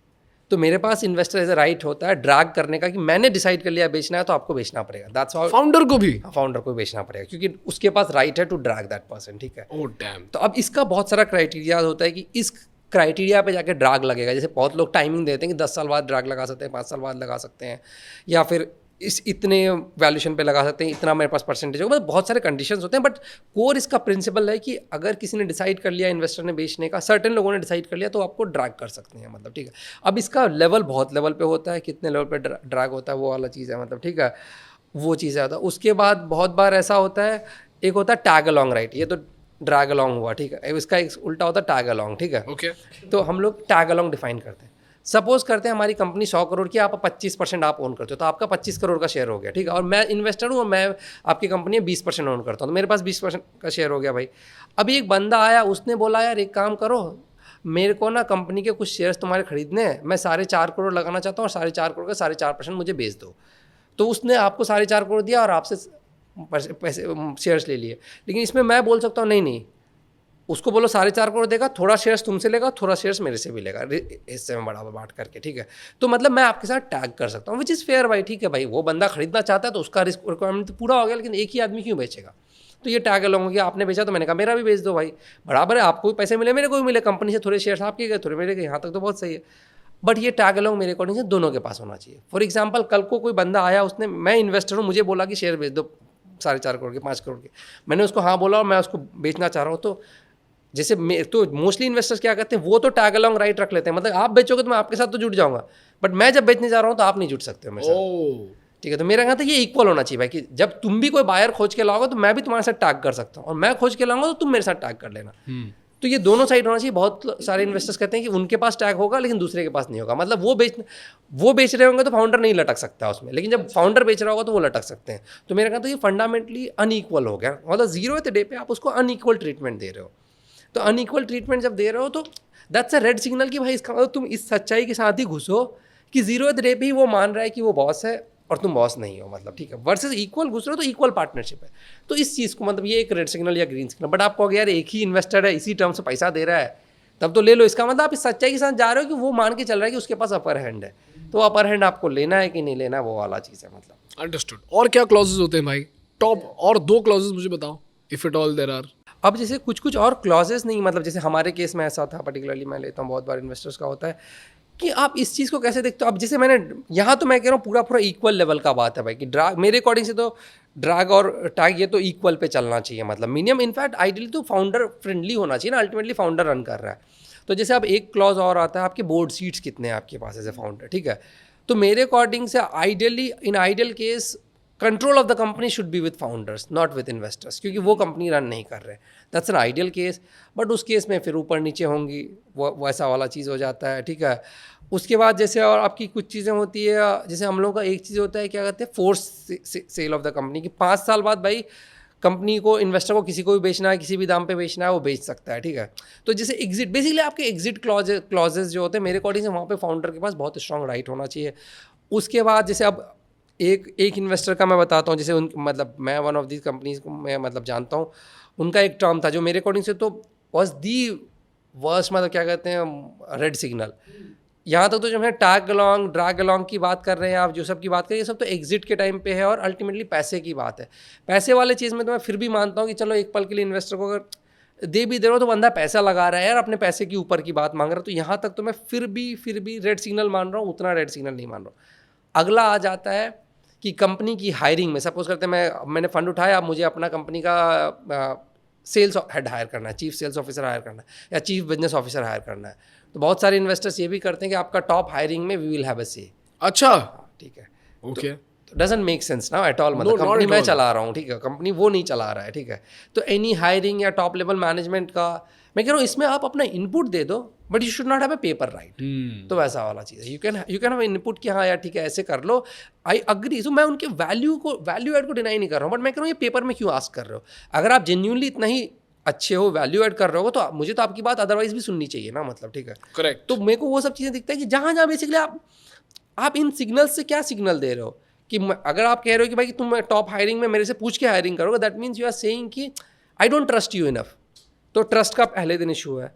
आप कह रहे हो कि मैं अपना शेयर्स बेच दूंगा, आपको बेचने नहीं दूंगा, तो फिर आप मुझे अनइक्वल ट्रीटमेंट दे रहे हो। आप बोल रहे हो कि मैं अपने भरोसे में जब मर्जी कंपनी बेच दूंगा, तो मेरे पूरे मेहनत को ही आप अपने कंट्रोल में ले रहे हो। तो मुझे दिखता है इन सिग्नल्स का बेसिकली मीनिंग है कि आप मुझे उतनी वैल्यू नहीं कर रहे हो, तो दैट्स अ रेड सिग्नल। तो जितना अवॉइड कर पाओ करो, लेकिन कुछ चीज़ में आपके साथ मजबूरी होगी तो आपको फंड लेना ही पड़ेगा, तो ले लोगे मतलब। Got it. तो आपने जो 10 लाख रुपए का जो फंड रेज किया, तो उसको रख के आपने क्या किया? ऐप बनाया? उसको लेके हमने अपना ऐप लॉन्च किया। Okay. फिर ऐप्स में हमारे मतलब ऑलमोस्ट 1 साल बाद कुछ हमारे पास यूज़र्स आ गए थे, तो फिर हम मतलब उसके बाद का तो प्रोसेस इटरेटिव प्रोसेस है। फंड रेज किया तो ऐप में फैसिलिटीज़ और ऐड करते चले गए, फीचर्स और ऐड करते चले गए, और लोग आते चले गए तो बेटर कंटेंट लिखते चले गए, फिर वैसे करके चीज़ें आगे बढ़ती चली गई।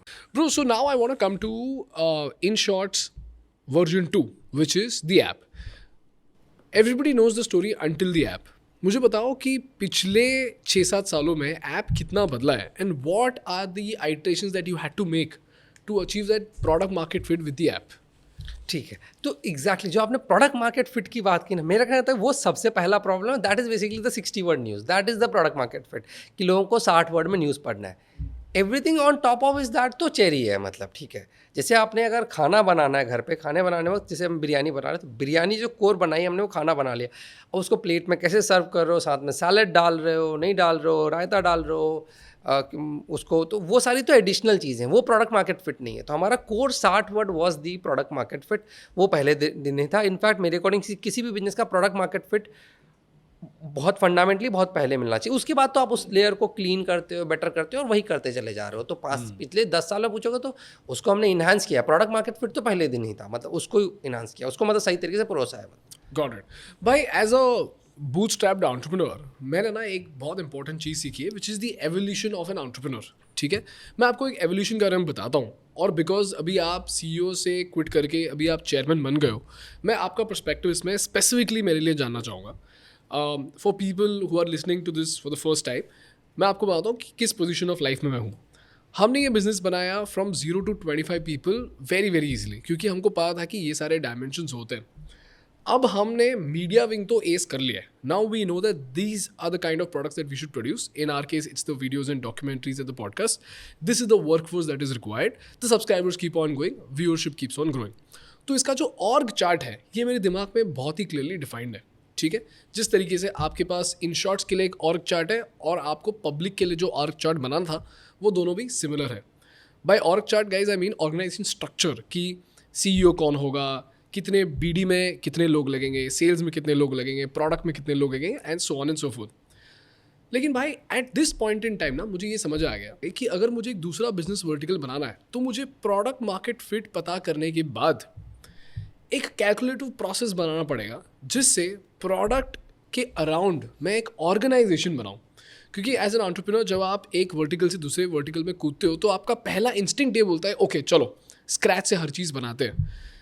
But in the race of getting your hands dirty, two crazy things happen. Number one is that because you're so involved with the other business which is already up and running, you get to spend very less time into doing this. जबकि जब आपने पहला business शुरू किया था उसमें आपके पास time ही time था, तो आपने हर चीज़ अपने हाथों से देख देख कर बनाया था। अब मुझे समझ में आता है कि oh my god, I should not be building the product, मुझे एक सिस्टम बनाना होगा जो कि प्रोडक्ट मार्केट फिट भी अचीव करे, प्रोडक्ट भी बनाए और इवेंचुअली इस प्रोडक्ट को आगे भी लेकर जाए।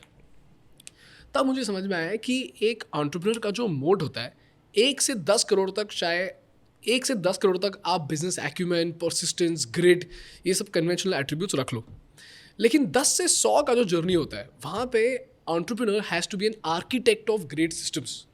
और आपने अब सीईओ का पोजीशन क्विट करके आप चेयरमैन बन गए हो, and now you have a bird's eye view to this entire process. So my question is my approach right? Which is now you're supposed to think about systems and processes and not about product. And if it is right, then we'll move ahead. तो पहले मुझे बताओ ये जो perspective जो मैं सोच रहा हूँ क्या ये सही है? ठीक है, तो अब इस पे there are debates on the market with different perspective. मैं बहुत ही स्ट्रांगली प्रोडक्ट साइड से आता हूँ, सुपर स्ट्रांग बिलीवर हूँ प्रोडक्ट का। मेरे according the entrepreneurs one and only job is to find the product market fit and one and only job is to work on product. मेरे according से that is the core and everything else is very standard, very repeatable. This is the core of your business. आपके business में जो uniqueness है आपका product market fit है। आपके business का जो मार्केटिंग होगा वो बहुत सारे और बिजनेसेस के लिए मार्केटिंग होगा। You don't need to reinvent the wheel in marketing, you don't need to reinvent the wheel in sales, you don't need to reinvent the wheel in finance. वो बहुत सारे सॉल्व प्रॉब्लम्स है, आप उसको market से intelligence खरीद सकते हो, अच्छे लोग खरीद सकते हो जो आके आपको सॉल्व कर देंगे उस चीज़ को। तो मेरे according the founder's one and only job should be to build a good product, that's it. Got it. So my question is after the product market fit, मैं इस चीज़ में बहुत स्ट्रांगली बिलीव करता हूँ। मैं आपको 2 एग्जांपल्स देता हूँ। एक तो यूट्यूब वीडियो, आज भी हर वीडियो मैं देखता हूँ, हर वीडियो मैं खुद लिखता हूँ। हमने 400 से ज़्यादा वीडियो बना दिए हैं।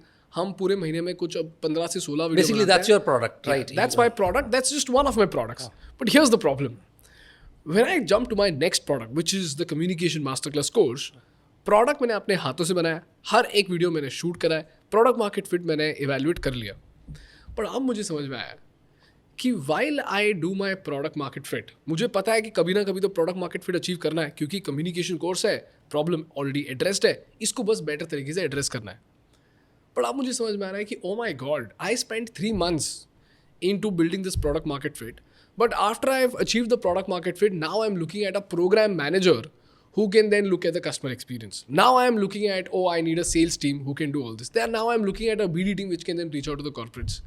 फिर मुझे समझ में आया कि if I know that this product market fit is going to happen, I should have already built systems in such a way that in the next 3 months, once the product is already built, the entire pipeline and the architecture of the system must be built in such a way that once the product is built, it is immediately taken to the market and scales quickly. ठीक है। Are you getting my problem statement? तो इस पे शायद मेरा थोड़ा सा आपसे काउंटर व्यू रहेगा। मेरे अकॉर्डिंग मैं वो ओवरहेड नहीं लेना चाहूँगा। सो जैसे आपने बोला कि मैंने once the product market is fit is found, मेरे according everything else is a very standard mechanism out there. ये मिल गया आपको तो आपको गोल्ड माइन मिल चुका है। अब आपका जो सारा प्रोसेस है बहुत इजीली कर सकते हो, बहुत इजीली 3 महीने का टाइम लगेगा, आप सारा चीज़ फिगर आउट कर लोगे। वर्सेस आपने दूसरा कहा कि जब तक मैं ये फिगर आउट कर रहा हूँ मैं ये सिप पे बिल्ड करना चाहूँगा, फिर मेरे अकॉर्डिंग आप इतना डिस्ट्रैक्ट हो जाओगे, शायद आप इस पर फोकस ही नहीं कर पाओगे। तो मैं अगर पर्सनली इस तरह से अप्रोच करूँगा कि मैं अपना पूरा फोकस इसमें करूँगा। ये फिगर आउट हो गया, एक बार PMF फिगर आउट हो गया तो इतनी जल्दी मेरे को ज़िंदगी में नहीं कि उसके 3 महीने बाद मैं कर लूँगा। मतलब आपने अपना मास्टर क्लास फिगर आउट कर लिया कि भाई अब मेरे मास्टर क्लास के कोर्सेज बन चुके हैं, ये 100 लोग हैं जो एकदम हुक्ड हैं, पैसे दे रहे हैं। अब तो आपका प्रॉब्लम बहुत स्टैंडर्ड है ना, 100 की जगह मुझे 10,000 लोग चाहिए, वो मार्केट से लोग लाओगे और कर दोगे, और इसमें 3 महीने की हरी में मैं नहीं जाऊँगा। लेकिन जब आप ये खोज रहे थे उस टाइम पे वो पैरेलल टास्क लूँगा, व्हाट इफ़ ये प्रोडक्ट मार्केट फिट नहीं अचीव होता है, तब तो मेरा ये पूरा काम वेस्ट जाएगा और मैं डिस्ट्रैक्टेड रहूँगा, तो चांस यार मैं खोज भी नहीं पाऊंगा। तो मैं तो कहूँगा इसको खोज लो, उसके बाद तो बहुत स्टैंडर्ड चीज़ें वो फिक्स कर लोगे। क्योंकि अप्रोच तो मैंने यही लिया है। हाँ। बट ये अप्रोच लेने के बाद मुझे लगता है कि why am I working so slow. But मैं उसके बाद तो आप फास्ट कर सकते हो ना। एक बार आपको वो मिल गया, उसके बाद तो शायद आप 2-3 महीने का, क्योंकि यू नाउ हैव फाउंड कि यार ये वर्क कर रहा है, तो उसके बाद तो कर लोगे। 3 महीने का ही ऊपर नीचे होगा, इतने ही दिन की बात कर रहे हो आप मैक्सिमम से। बट ये गोल्ड माइन तो आप कितनी बार ही अपने लाइफ में सर्च कर रहे हो। पहले बताओ, आपने बोला कि एक आपने पहले इससे अपना पॉडकास्ट फिगर आउट किया, उसका दूसरा आपने कोर्स, टोटल 2 ही PMF की बात कर रहे हो पिछले 5 साल में। तो मैं कह रहा हूँ 3 महीना डिले भी हो जाएगा तो कोई दिक्कत नहीं चल रहा है ना। आपको ये हर महीने तो नहीं करना है। आप 2-4 साल में आप एक प्रोडक्ट मार्केट फिट खोजते हो तो उसको अच्छे से खोज लो, देन स्केल कर लेना। मतलब मैं वैसे देखूंगा इस चीज़। करेक्ट। तो अभी अगर मैं जब दूसरा प्रोडक्ट बनाऊंगा, मान लो मैंने कम्युनिकेशन मास्टर क्लास बना लिया, अब मैं बना रहा हूँ दूसरा प्रोडक्ट, ठीक है। अब दूसरे प्रोडक्ट के लिए जो ये ऑर्ग चार्ट बना हुआ है, मुझे पता है कि ये ऑर्ग चार्ट तो सेम है। So now there are two ways of approach. एक तो ये है कि ऑर्ग चार्ट बनाते रहो और इसके लिए PMF ढूंढते रहो, क्योंकि अगर ये नहीं तो कोई और प्रोडक्ट तो आना ही है इसकी जगह पे. बट ऑर्ग चार्ट आप बना लो ताकि वापस उसको लॉन्च कर सको. Would you also then start with product market fit and then make the org chart? But org chart तो इन मोस्ट केसेस मुझे लगता है सिमिलर ही चल रहा है. मतलब मुझे लग रहा है एक बार प्रोडक्ट मार्केट फिट मिल गया ना, everything else is very standard. मतलब वेरी स्टैंडर्ड. जो आप जैसे अभी आप मुझे मास्टर क्लास का मुझे नहीं पता, बट मास्टर क्लास में भी आप जिस तरह से शायद मार्केट करने की कोशिश करो, फंडामेंटली आप अपने चैनल में बहुत डिफरेंट नहीं करने की कोशिश कर रहे हो, और आप ऑलरेडी उन चीज़ों को खेल चुके हो एक बार. तो आपको 1 महीना बैठना पड़ेगा. आप आपका पुराना ऑर्ग चार्ट को आप उठाओगे, मोटा मोटा थोड़ा मोटा चेंज मारोगे, बट वही यूज़ करके, मतलब वो मैं मान रहा हूँ कि गिनती करके आपके लिए 3 महीने का टास्क होगा. जब भी आपको प्रोडक्ट मार्केट फिट खोल लोगे उसके बाद 3 महीने में आपका पूरा टाइम नहीं लगेगा, बहुत कम टाइम देके आप उसको कर लोगे. तो मतलब मैं उसको मेरे को उसको प्री करने का कोई बेनिफिट नहीं दिख रहा है, लेकिन किसी को करना है तो मैं एडवाइस नहीं करूँगा. But again it's a personal choice. Entrepreneurship at the end of the day is a personal choice. मतलब बट मुझे लगता है कि वो मैं प्री करके नहीं रखूँगा. मतलब अंडरस्टूड. ठीक है भाई. Now I want to come to leadership. Okay, and the reason why leadership by itself fascinates me a lot is because India has a leadership crisis. We have, and I have seen so many people. In fact, मैं कुछ दिन पहले Raghu Raman sir से बात कर रहा था. He was the president of Reliance. He's worked with the Ambanis, the Adanis, and he's very good friends with Anand Mahindra as well. Sir ने मुझे बताया India is facing a leadership crisis. मैंने बोला yes sir. ठीक है. Why do you think so? मतलब हमारे पास बहुत सारे ग्रेट लीडर्स हैं. वर्ल्ड के सबसे बड़े कंपनीज अगर हम चला रहे हैं, मतलब अगर लेंगे तो सुंदर पिचाई इज एन, मतलब अभी ठीक है is no more an Indian passport wise, but origin Indian wise world का सबसे बड़ा ऑर्गेनाइजेशन गूगल वो चला रहा है. माइक्रोसॉफ्ट का CEO इंडियन, अगर इंडियन ओरिजिन का है देन तो वी हैव गुड लीडर्स ना. हाँ, तो उन्होंने क्या बताया, अगर हम बाहर के देशों की कंपनी भी जाके चला पा रहे हैं, हम अपने इंडिया की कंपनी से चला रहे हैं. फ्लिपकार्ट भी इंडियन चला रहा है, आपका लाइन्स भी अगर लेंगे तो बहुत सारी बड़ी बड़ी कंपनी. तो why do you think we have a leadership crisis? We तो फील कि we are probably the best leaders ना. Definitely one of the best leaders, not if the best. So I'll tell you what Raghu sir's theory is. Raghu sir's theory is pretty simple. Raghu sir says that if we have to add the next trillion as quickly as we're expecting to add the next trillion, उन्होंने धारावी का example लिया था. उन्होंने बोला कि मान लो धारावी को replace करके हमको वहाँ के इकोनॉमिक इंजन के लिए लीडर्स ढूंढना है. तो धारावी का जो इकोनॉमिक इंजन है वो अपने आप पे 400 बिलियन का इकोनॉमिक इंजन वहाँ पे बनेगा. 400 बिलियन यानी कि कितने महिंद्राज उसमें आ जाएंगे.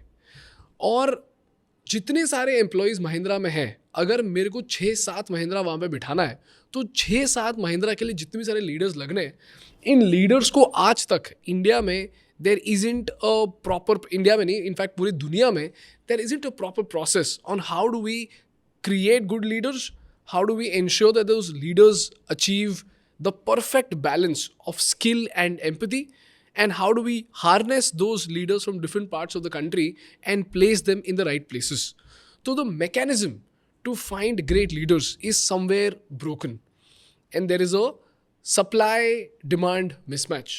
Everybody wants great leaders, but it is almost impossible for you to find a great leader. A great leader is often discovered and not found. ठीक है. नहीं तो इस पे तो मैं फंडामेंटली डिसएग्री करता हूँ. मेरे अकॉर्डिंग से in our country there is no dearth of good talent या गुड लीडर्स. हमारे कंट्री के इनसाइड भी है, कंट्री से जो लोग बाहर गए हैं वो लोग भी बहुत अच्छे लीडर्स हैं. बेसिकली लीडर्स की कम. हम हमारी कंट्री मैं बोलूँगा इकोनॉमिकली उतनी अच्छी नहीं है, हम पुअर हैं. उसके बहुत सारे कंपैरेटिवली अगर मैं बोलूँगा कि हमारा GDP per capita lower side में, उसके बहुत सारे और रीजन्स हैं, बट लीडरशिप की कमी is not the reason as per my understanding. But how do you say that? On what basis do you say that? Ki we don't have any crisis of any scarcity of leaders, because every corporate guy that I've spoken to, every entrepreneur that I've spoken to always tells me that, you know, I wish I had 6 more, 7 more, 10 more better leaders in the organization, because as my organization is scaling the organization is also comparatively easier as compared to finding leaders to be able to manage that scale. आप वो तो मैं simple बोलूँगा. आप ना किसी भी एक लड़के को उठा लो, लड़की को उठा लो, उसको लगता ही नहीं कि उसके आसपास का कोई लड़का है, लड़की उसके केपेबल है जिसको वो डेट कर सके. हर किसी को लगता है यार मुझे ना शादी करने के लिए पूछो, मुझे लड़का नहीं मिल रहा, लड़की नहीं मिल रही, क्योंकि मुझे अच्छा चाहिए. वो तो हम ह्यूमंस का टेंडेंसी है ना कि हमें चाहिए होता है ज़्यादा.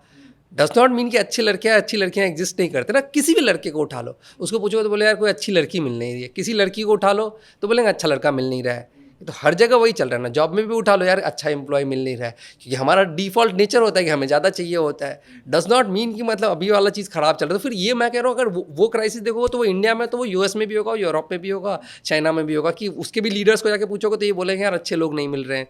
तो that crisis then not specific to India, that crisis specific मतलब इज अक्रॉस द ग्लोब, चाहे पर्सनल ले लो प्रोफेशनल, इट्स अक्रॉस एवरीवेयर कि हम लोग we are not happy with what we have on hand. तो ये सिंपल मैं उसको बोलूँगा, दैट्स व्हाई लीडर्स सेज, मतलब आज तक आप अपने लाइफ में किसी भी पर्सन से नहीं मिले हो जिसको लग रहा हो खुश चल रहा है, उसको लग रहा है यार ये भी प्रॉब्लम चल रहा है, ये भी प्रॉब्लम, तो दैट्स नेचर ऑफ अस ना एज ए ह्यूमन बीइंग। तो आप बोल रहे हो कि leadership crisis is only a matter of perception and not reality?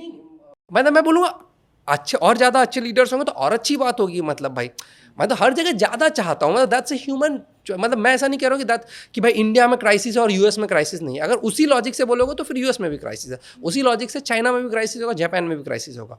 अगर बेंचमार्क आपका सेम है तो हर जगह क्राइसिस है, बेंचमार्क अलग है। ऐसा नहीं कि दिस स्पेसिफिक टू यार कि इंडिया में अच्छे लीडर्स नहीं है और यूएस में तो बहुत सुपर लीडर्स हैं, मैं ऐसा नहीं कह रहा हूँ। मैं कह रहा हूँ यूएस में भी अच्छे हैं तो इंडिया में भी अच्छे हैं, मतलब दैट्स ऑल। मैं बोलता हूँ कि यूएस में क्यों ज़्यादा अच्छे हैं, because by default it's become a magnet to attract talent from across the world, right? And they've built so many machines in terms of B schools. आप एक ब्रिलियंट बिजनेस स्टूडेंट को ही रख लो, ठीक है? By default the education system and the economic system of the country is just tuned in such a way, and the US economic engine is just tuned in such a way that by default it appears to be a more lucrative opportunity as compared to India. तो talent यहाँ से वहाँ तो चले जाता है। अब दुनिया भर से ब्रेन ड्रेन हो रहा है और यूएस में ब्रेन गेन हो रहा है, तो density of the talent in the US is far more, whether that's in terms of software engineers or in terms of leaders, because it has become the hub to just attract better talent. तो by default US के पास तो advantage है जहाँ पे उसके पास better leaders attract होंगे।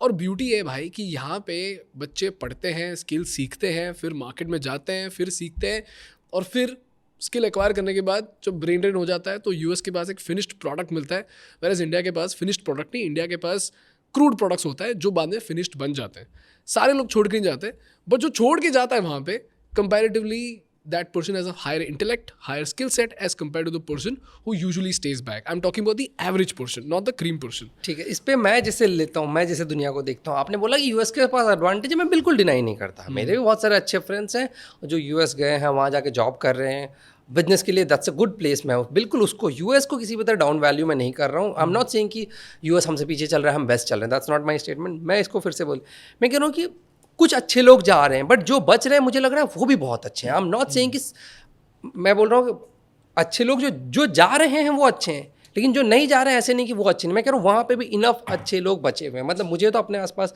दिखता है there are good enough talented people out there. कुछ अच्छे लोग चले गए ठीक है, बट बहुत बड़ा पॉपुलेशन है हमारा, बहुत सारे लोग हैं, मतलब कितने ही इंजीनियर्स बाहर जा रहे हैं मेरे अकॉर्डिंग से। और पर्टिकुलरली आज के डेट पे, आज से शायद हो सकता है 20 years 30 years back different scene हो, I am not aware of. आज के डेट पे तो मुझे दिखता है मेरे आसपास, मैं बोलूँगा इनफ टैलेंटेड लोग हैं। मतलब मैं तो बोलूँगा शायद अपॉर्चुनिटीज़ खोजने की कोशिश करें, हमारे पास कुछ और चैलेंजेस होंगे एज ए कंट्री, बट मैं ये नहीं मान रहा हूँ कि हमारे पास टैलेंट की कमी है। मतलब तो आप बोल रहे हो कि so let me just understand this better.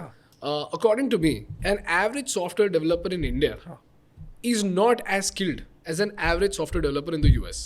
सो मैं इसको डिफरेंट तरीके से करता हूँ। सी देयर आर थिंग्स, मैं कुछ चीज़ों में हो सकता है यूएस हमसे बेटर हो, मैं फिर से अगेन बोलना चाहूँगा, मैं उसको डिनाई नहीं कर रहा, कुछ चीज़ों में बेटर नहीं हो, बट मैं ये नहीं मान रहा कि हमारे पास गुड सॉफ्टवेयर इंजीनियर्स नहीं है, गुड लीडर्स नहीं है टू रन शो। हमारे कुछ और चैलेंजेस एज ए कंट्री हैं, बहुत सारी चीज़ें हैं, उस सब चीज़ों में जाऊँगा, बट मैं टैलेंट की कमी एटलीस्ट मैं तो नहीं मान पा रहा। Neither software developer there is no product that we can not build. मतलब कहीं ना कहीं सी अब इसमें बहुत कटिंग एज फाइन पे चले जाएंगे तो वहाँ पे क्या हमारे पास कुछ एडवांटेजेस है, डिसएडवांटेजेस हैं, कुछ सिस्टमेटिकल एडवांटेजेस होंगे, बट ब्रॉडर लेवल पे मैं नहीं मान रहा कि हम बहुत सिग्निफिकेंटली पीछे चल रहे हैं। मतलब मैं क्योंकि भाई मैं एक और लेंस यहाँ पे लेके आता हूँ। This is Germany versus India, ठीक है? जर्मनी में there is this concept of middle star companies, right? Middle star companies, in fact Germany का मैप है जहाँ पे ना बहुत छोटे छोटे डॉट्स हैं, ठीक है? 1300 डॉट्स है वहाँ पे। वहाँ का हर डॉट एक वर्ल्ड मार्केट लीडर को रिप्रेजेंट करता है। मतलब जर्मनी में 1300 MSMEs हैं जो वर्ल्ड मार्केट लीडर्स हैं, और वहाँ पे कंपनीज जैसे SAP हो गया जो दुनिया में $1 बिलियन कंपनी बन के बैठा हुआ है। एक कंपनी है जो ग्लू बनाती है, लेकिन पूरे दुनिया के लिए जितने भी सारे टॉप कंपनीज जो है उनके लिए वो ग्लू सप्लाई करते हैं। एक कंपनी जो 200 साल से सिर्फ बियर बना रही है, लेकिन उनका प्रोडक्ट स्पेशलाइजेशन इतना तगड़ा है कि मार्केट में उन प्रोडक्ट से बेटर प्रोडक्ट्स अवेलेबल ही नहीं है। मैं आपको एक छोटा सा एग्जांपल देता हूँ। एक कंपनी का नाम तो मैं भूल गया, पर देन ये हॉस्पिटल के लिए ना फ्रिज सप्लाई करता है और रेस्टोरेंट्स के लिए फ्रिज सप्लाई करता है। भाई प्रॉब्लम ये हो जाता है कि चाहे वो चाइनीज़ हो या अमेरिकन हो या इंडियन हो, जब रेस्टोरेंट ओनर के पास 4 फ्रिजेस के ऑप्शन आते हैं, अगर उसने गलती से एक चाइनीज़ फ्रिज या अमेरिकन फ्रिज चूज़ भी कर लिया ना, when he sees that the German fridge runs non-stop without any flaws for the next 10 years, and the Chinese fridge or the American fridge has a possibility of breakdown for a day or two, which could just spoil his inventory altogether, they by default choose a German fridge. तो B2B business में अगर आपका product एकदम तगड़ा है तो business owner आपको 2-3 हज़ार रुपये या 2-3 हज़ार डॉलर एक्स्ट्रा देने में हिचकिचाएगा नहीं. और ऐसे करते करते जर्मनी ने 1300 मार्केट लीडर्स डिफाइन किए, जिसकी वजह से आज जर्मनी एक एक्सपोर्ट ड्रिवन कंट्री है, ना कि इम्पोर्ट ड्रिवन कंट्री है. Whereas in India, we are more based on services, not even manufacturing. We are still dependent largely on services. और अगर आप ये देखोगे कि इंडिया में कितने सारे ऐसे प्रोडक्ट्स बने हैं जो वर्ल्ड मार्केट लीडर्स जाके बने, तो उनकी डेंसिटी जर्मनी से काफ़ी कम है. सिमिलरली अगर आप इसराइल देखोगे, इसराइल का हिस्ट्री तो हमसे भी बहुत ज़्यादा ट्रॉमेटिक रहा है, जहाँ पे देश ही 1948 में बना है. लेकिन इसराइल में भी in spite of having very less population, because of the education system and the government startup bond, वो लोग प्रोडक्ट इसराइल में बनाते हैं और यूएस में जाके बेच देते हैं या यूएस में जाके आईपीओ करते हैं, जिसकी वजह से वो प्रोडक्ट की जो वैल्यू होती है क्रेजी बन जाती है, जिसकी वजह से पैसा भी देश में आ जाता है. अब ये फंडामेंटली इसलिए हो रहा है क्योंकि वहाँ की एजुकेशन सिस्टम, चाहे टेलविव यूनिवर्सिटी हो जाए या मिडिलस्टान कंपनीज में जो टैलेंट जाती है, वो talent by default R&D hardened होती है, जहाँ पे कॉलेजेस और कंपनीज एक दूसरे के साथ इतना जोर से इतनी अच्छे से टाइप करते हैं कि आपको मान लो एयरबस सिखा रही है आपके एरोनॉटिक्स इंजीनियरिंग कॉलेज में कि आपने बेटर डिज़ाइंस किस तरीके से बनानी चाहिए. आपको अडिडास इंटर्नशिप दे रहा है जर्मनी के एक डिज़ाइन कंपनी में ये बोलने के लिए कि बेटर शूज़ कैसे बनाते हैं. So obviously the ecosystem of there is so far better that they are calculatively able to produce better talent. Similarly, in India, what Raghu sir said, and I agree with him in the sense that there isn't a leadership machine which can produce leaders calculatively, which can help us stand the ground as we go from a $3.5 trillion economy to a $10 trillion economy.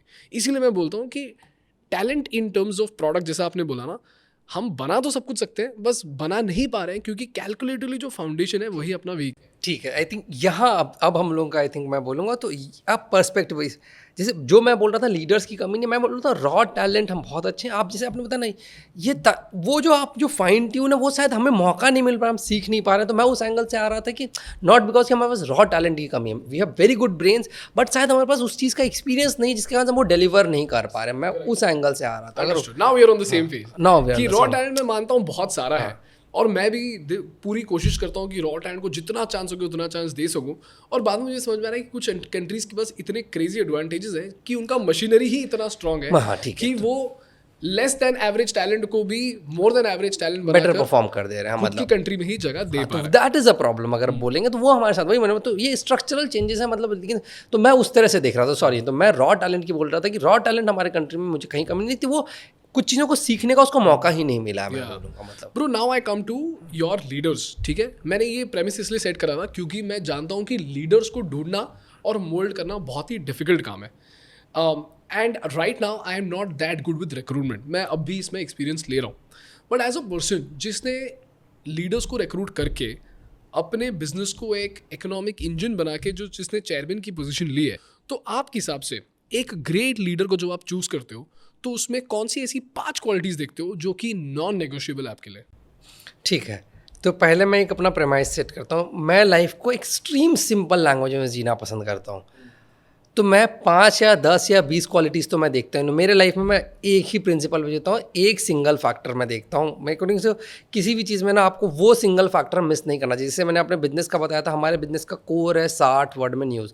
वो चल रहा है तो चलेगा, नहीं चल रहा है तो नहीं चलेगा, और इधर उधर से कोई फ़र्क नहीं पड़ रहा है. अब लीडरशिप में, तो लीडरशिप में मैं 5 क्वालिटीज़ में एक क्वालिटी पे सबसे बड़ा फिल्टर लगाता हूँ. मेरे अकॉर्डिंग से सबसे स्ट्रॉन्ग मार्क्स उसी क्वेश्चन का है. Everything else has marks but way lower marks. वो सिंगल क्वेश्चन जो है मेरा है कि वो बंदा कितना क्यूरियस है लाइफ में. Curious, that's it. उसके अलावा और कोई मेट्रिक मेरे पास है ही नहीं लीडरशिप के लिए. Bro, how is that connected? Curious का क्या मीन है? वो बंदा बेसिकली वो हर चीज़ सीखना चाहेगा. तो लीडरशिप में भी ना you need to learn, you need to keep learning. मतलब मेरे अकॉर्डिंग लाइफ में आप तभी आगे जाते हो जब आप हर टाइम पे लर्न करते जाते हो. ठीक है, क्योंकि आपका जो करंट इन्फॉर्मेशन है वो बहुत जल्दी आउटडेटेड हो जाएगा, और particularly in the world of internet तो डेफिनेटली आउटडेटेड हो जाएगा. ठीक है, और आप इस कॉन्फिडेंस के साथ घूम रहे हो कि मुझे सब आता है, तो अब तो आप बहुत जल्दी, अभी आप बहुत अच्छे भी होगे लेकिन 1 साल 2 साल बाद आउटडेटेड हो जाओगे. Compare to a curious person might not know things today, but वो इतना क्यूरियस होगा, उसको इतनी चीज़ें सीखनी होंगी. मतलब बेसिकली क्यूरियस वर्ड यूज़ करो, या पीपल ईगर टू लर्न, या people eager to figure out things, वो चीज़ों को फिगर आउट करता चला जाएगा. तो ये लाइफ की लॉन्गर जर्नी में ना वो बहुत सारी चीज़ें सीखता चला जाएगा, एंड वो always on top of things रहेगा. मतलब basically you need to be on top of कि क्या नया चल रहा है. फॉर एग्जांपल आपके बिजनेस में भाई ये यूट्यूब चैनल में से आपको लीडर खोजना है. यूट्यूब चैनल का कोई प्लेबुक नहीं था आज से 5 साल 10 साल पहले कि यूट्यूब चैनल कैसे चलाते हैं. तो आपका कोई बंदा कोई सीख के तो वैसे भी कुछ नहीं आ रहा, उसको नया सीखना है. इनफैक्ट हो सकता है आपका चैनल का स्टाइल होगा बहुत डिफरेंट होगा दूसरे चैनल के स्टाइल से. मतलब तो बहुत सारी चीज़ें नई सीखनी होंगी. तो मेरे को आपको बहुत सारे नए प्रॉब्लम सॉल्व करने होंगे. जितना क्यूरियस होगे आप उतना सीख के आगे बढ़ोगे. तो मैं लर्निंग को बेसिकली बहुत ज़्यादा वैल्यू दूंगा. वो बेसिकली क्यूरियोसिटी पे आ जाता है कि कितना वो सीखने में इंटरेस्टेड रहता है. क्योंकि मेरे को उसका एग्जिस्टिंग, अगर आप इस कॉन्फिडेंस में चल रहे हो कि मेरे को तो पता है, तो बहुत जल्दी आउटडेटेड हो जाओगे. बट ब्रो क्या ये अकेला is this the only attribute that you look for? This attributes filters out almost everything. Curious होने का मतलब मीनिंग है कि वो इनर्जेटिक होगा लाइफ में. ठीक है, that's what क्यों, अदरवाइज तो क्यूरियस ही नहीं हुआ ना वो बंदा. मतलब उसको सीखना ही नहीं है. क्यूरियस कौन लोग होते हैं आप अपनी लाइफ में इनफैक्ट उठा के देख लो. आपको मोस्टली देख लेना जो लोग बहुत क्यूरियस होते हैं लाइफ में वो बहुत आगे जा रहे होते हैं. आप स्टैटिस्टिकली उठा के देख लो, एक चीज़ कॉमन होगा, भले उसके व्यूज़ मैच कर रहे होंगे नहीं कर रहे. फॉर एग्जांपल आप एक डिफरेंट इंडस्ट्री में हो, हमारे वर्ल्ड का व्यूज़ अलग अलग हो सकता है, बट मैं ऑलमोस्ट श्योर हूँ कि आप अपनी लाइफ में बहुत क्यूरियस होगे. आपको बहुत क्वेश्चंस पूछना होगा, यार ऐसे कैसे चल रहा है, मैं ये कर सकता हूँ, मैं वो कर सकता हूँ. ये आप क्यूरियस वर्ड का मीनिंग समझ लें, बट मोटा मोटा कि आपको करना होगा. यार अभी जैसे आप, हाँ, कि आप अभी आपने बोला ना मैंने एक चैनल बनाया, मैं दूसरा चैनल बनाना चाह रहा हूँ, मैं तीसरा, शांति से भी तो बैठ सकते हो ना कि यार मेरा एक चल रहा है, नहीं बैठ रहे हो. मतलब वो बिहेवियर ही वो चल रहा है. तो हम लोग बहुत अलग इंडस्ट्री में, येट हमारा वो एक कॉमन बिहेवियर हो सकता है. आपको मैथ्स नहीं समझ में आ रहा हो, मुझे मैथ्स बहुत अच्छे से समझ में आ रहा है, कुड बी द केस कि आपको कुछ एक चीज़ समझ, वो तो अलग अलग एट्रीब्यूट्स है ना. मतलब हो सकता है आपको बिजनेस की कुछ चीज़ें नहीं समझ आ रहा, मुझे समझ, बट वो एट्रीब्यूट्स हटा दो. बट इंडिपेंडेंटली क्या है, आप भी बहुत चीज़ें ट्राई कर रहे हो, आप चैनल चलाते हो कि बहुत सारी चीज़ें फिगर आउट कर रहे हो. हम बहुत अलग इंडस्ट्री में, येट हमारा वो बिहेवियर तो कॉमन होगा. तो मुझे दिखता है अब उस बिहेवियर को जैसे देख लो, क्योंकि ना मोस्ट अदर थिंग्स ना मुझे दिखता है कि वो लर्नेबल है. मुझे ऐसा कुछ भी चीज़ ज़िंदगी में नहीं दिखता है कि जो लर्नेबल नहीं है. मतलब मोटा मोटा क्योंकि भाई मैं जब लीडरशिप को अप्रोच करता हूँ, और ये मैंने रघु सर के अंडर रह के सीखा है, तो सर दो चीज़ बोलते हैं. एक तो गार्डनर्स माइंडसेट और ओनरशिप. ठीक है, curious is one of them. Curious kind of जो ओनरशिप वाला जो एंगल होता है ना. चलिए अब इस वर्ड को हम लोग समझेंगे, आप ओनरशिप वाला समझिए. मैं ठीक है, मैं ओनरशिप वाला बताता हूँ. कि मान लो मैं किसी को कोई काम दे रहा हूँ, मान लो मैंने किसी को बोल दिया कि तू थंबनेल बना दे. ठीक है, क्योंकि ये एक ऐसा टर्मिनोलॉजी जो सबको समझ में आएगा. अगर मैं किसी को, चलो मान लो कंटेंट पीस रख लेते हैं, मान लो मैंने किसी को दे दिया कि कंटेंट पीस लिख दो. ठीक है, मुझे आज तक ऐसा कोई मिला नहीं है जिसने बोला है, और जो अपॉर्चुनिटी सीख कर रहा है, ओके, जिसने बोला कि ओके आपने कंटेंट पीस लिखने बोला, मैंने इस पे इतनी मेहनत करी है that I don't have to come back to you with a question. My mom always says कि don't come back to me with a question. मैंने एक बार तेरे को काम दिया ना, finish it and come back to me. Whatever problems है just deal with it by yourself. जब भी ये काम इंसान पहली बार करता है, कभी कभी गलत स्टैट डाल देगा, कभी कभी काउंटर पर्सपेक्टिव लेना भूल जाएगा, कभी कभी ग्रामेटिकल मिस्टेक्स होंगे, कभी कभी किसी को सुनाएगा नहीं कि किस तरीके से ये डिलीवर हो रहा है, क्या ये बोरिंग है, क्या ये इंटरेस्टिंग है. तो वो जो एक्स्ट्रॉर्डिनरी लेवल ऑफ ओनरशिप है ना, या मान लो कोई वीडियो एडिटर है, if I deploy a leader to get an entire video done, this person, in my benchmark of great leaders, this person has to take the responsibility to an extent where when the video comes out, there shouldn't be a single thing wrong about the video. There could be creative differences कि मैं बोलूँगा कि मुझे ऐसा चाहिए, वो बोलेगा वैसा चाहिए, but not a single spelling mistake. Everything has to be aligned. The sound has to be perfect. भाई ये आज तक तो मेरे से कभी अचीव हो नहीं पाया. ठीक है. तो आप अब जो इस यहाँ जो आप बिहेवियर की बात करो, मेरे अकॉर्डिंग ये क्यूरियोसिटी का ही साइड इफेक्ट बोलेंगे या फिर क्यूरियोसिटी का ही आउटकम है. जैसे आपने बताया ना कि वो आपने बोला यार ये वीडियो एडिट करके लाओ. एक क्यूरियस आदमी होगा तो वो फिगर आउट करेगा, अच्छा एडिटिंग के लिए जैसे मैं नया चैनल करूँगा तो मैं फटाफट से करूँगा यार कि अच्छा राज समानी का देखता हूँ वो कैसे एडिट करता है, क्या उसके बारे में कहीं लिखा हुआ है क्या, और वर्ल्ड ओवर का कोई बड़ा चैनल है क्या, वो कैसे एडिट करता है, थिंक स्कूल कैसे एडिट करता है, उसके लोग क्या फॉलो करते हैं, क्या चीज़ उसका दिमाग लगाना चाहिए, कितने मिनट का वीडियो होना चाहिए, उनके क्या टूल्स हैं. मैं क्यूरियस होऊंगा तो मैं वो चीज़ फिगर आउट करने की कोशिश करूँगा ना इसको. तो दैट्स हाउ मैं ओनरशिप लूँगा. मतलब क्यूरियोसिटी इज़ बेसिकली फंडामेंटली ना उसको करने का मन है, उसको फिगर आउट करना है. क्योंकि मोस्टली चीज़ें फिगर आउट हो सकती है. तो जो आपने कहा अच्छा वीडियो बना के लाएगा, वो बंदा अगर सीखने का शौक हो तो सीखेगा ना, अच्छा वीडियो बनता कैसे, उसके तो रूल्स मार्केट में अवेलेबल होंगे, बहुत कुछ मैं पढ़ूंगा सीखूंगा। तो मैं उसी इमोशन को लाने की कहीं ना कहीं कोशिश कर रहा हूँ, जो आपका ये चीज़ है ओनरशिप का फंडामेंटल है कि वो क्यूरियस नहीं होने का मतलब उसको फर्क ही नहीं पड़ रहा है ज़िंदगी से, मतलब ज़िंदगी से फ़र्क नहीं पड़ रहा। आप बोलोगे यार वीडियो बना के तो एडिट करके कुछ भेज दिया उसने, वर्सेस वो क्यूरियस होगा तो सोचेगा कि बेस्ट कैसे बनाए, क्या करें, क्या सीखें। तो मैं उस एंगल, तो ये सारा मतलब मैं उसका एक डिफरेंट वर्जन या क्या कहते हैं सब एट्रीब्यूट है, वैसे लेंगे। तो उस तरह से ही मैं लेने की कोशिश कर रहा हूँ कि वर्सेस जैसे आपने बोला कि भाई कि क्रिएटिव डिफरेंसेस होंगे, बट मैं इतना रिसर्च करके आ जाऊँगा सर देखो थंबनेल जो है मोस्टली लोग इस तरह का यूज़ करते हैं, इतने मिनट का टिपिकल वीडियोस बनाते हैं, वॉइस ओवर ऐसे रखने की कोशिश करते हैं। मैं बहुत सारी चीज़ें आपको जो स्टैंडर्ड मार्केट में पढ़ के बता दूंगा कि ये चीज़ चल रहा है, मतलब गॉट इट। और दूसरी एट्रीब्यूट है गार्डनर्स माइंडसेट, और ये ना एक बहुत ही इंटरेस्टिंग चीज़ है, जहाँ पे जो लीडर्स इन बड़े बड़े कंपनीज होते हैं उनको लगता है कि देखो ये हमारा फैक्ट्री है, ठीक है, चाहे वो TCS हो या कोई भी बड़ा कंपनी हो, हमारे पास 100-200 की टीम है और स्टैंडर्ड पॉलिसीज होते हैं हर इंसान के लिए, ठीक है। अब स्टैंडर्डाइजेशन कुछ हद तक सही है, लेकिन अगर आप माइक्रो लेवल पर जाओगे तो हर इंसान अलग है। तो मुझे ये सिखाया गया है स्पेशली रिलायंस में कि अपने एम्प्लॉयज़ को इस तरीके से देखो कि हर कोई एक डिफरेंट पौधा है और हर पौधे को अलग पानी लगता है, अलग कंडीशंस लगते हैं, अलग पेस्टिसाइड्स लगते हैं, और जो चीज़ इसके लिए शायद अच्छी होगी उसके लिए शायद टॉक्सिक होगी। तो आपको अलग कंडीशंस में हर पौधे को रखना पड़ता है। तो हर इंसान को treat them as a plant and give them the care and concern required. As a leader अगर आप ये चीज़ गेज नहीं कर पा रहे हो कि किसको सख्ती की ज़रूरत है, किसको प्यार से बोलना पड़ेगा, किसको डिप्लोमेसी की ज़रूरत है, किसको हार्शनेस की ज़रूरत है, किसको लीवे देना ज़रूरी है, किसको क्रिएटिव लिबर्टी देना ज़रूरी है, किसी को क्रिएटिव लिबर्टी बिल्कुल देना ज़रूरी नहीं है, तो आप एज ए लीडर फेल हो गए। क्योंकि मुझे ये सिखाया गया है कि लीडर का काम SOP को फॉलो करना नहीं है, लीडर का काम प्रोटोकॉल तोड़ना है और ये जानना है कि कब तोड़ना है।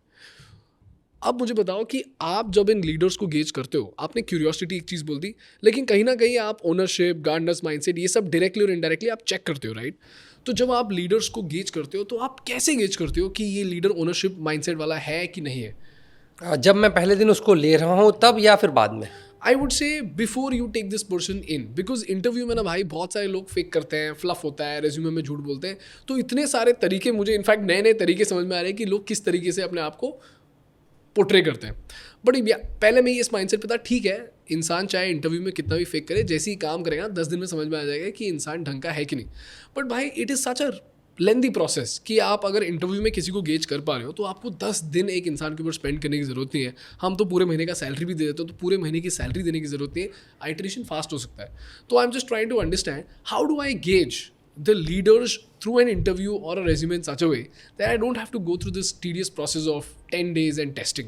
ठीक है, तो अब इस पे सी कुछ लोगों का ये काउंटर व्यू हो सकता है यहाँ पे मेरे से मेरे को दिखता है, बट जैसे जिस तरह मैं तो एक ही चीज़ में जज करता हूँ, मैं किसी भी इंसान को उसके पास से जज करता हूँ। मेरा तो सिंपल बिलीफ इस चीज़ में। कैसे?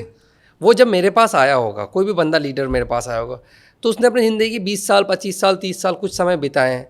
अगर वो जेन्यूनली मचाऊ बंदा है, जेन्यूनली अच्छा लीडर है, तो पास्ट में भी कुछ ना कुछ तो मचा के बैठा होगा वो। जैसे किसी चीज़ पे उठा ले, मतलब या तो जैसे आपने बताया, जैसे आपको किसी कोई एक लीडर लेना है भाई, आपको सपोज करते हैं, क्या उसमें पास्ट में उसने अपने मतलब क्या कहते हैं कॉलेज में फोड़ा है, मान लीजिए जो क्लास टॉपर चल रहा है, दैट मीन्स कि एक चीज़ में तो बंदा ईमानदारी के साथ मेहनत किया है, क्लास टॉप किया है, तो ये एक फैक्टर है। लेकिन वो नहीं है, सपोज करते हैं क्या वो अपने स्कूल का क्या कहते हैं कि क्रिकेट का कैप्टन था, अगर क्रिकेट का कैप्टन था, शो करता है कि भाई वो 11 लोगों को वहाँ पर कैप्टनसी करता था, मतलब उसको वो लीडरशिप आ रही थी तभी लोगों को हैंडल कर रहा था, ठीक है।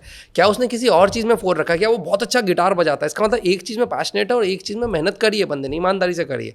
तो अगर आप बहुत अच्छा गिटारिस्ट है तो मेरे को ये क्लियर है कि वो किसी एक चीज़ को तो ज़िंदगी में ईमानदारी से टाइम दे रहा है, इसका मतलब सिंसेरिटी है उसमें, मतलब वो लाइफ में किसी चीज़ के लिए तो पैशनेट है, किसी चीज़ को अच्छा कर रहा है, इसका मतलब उसको सीखने का जज्बा है।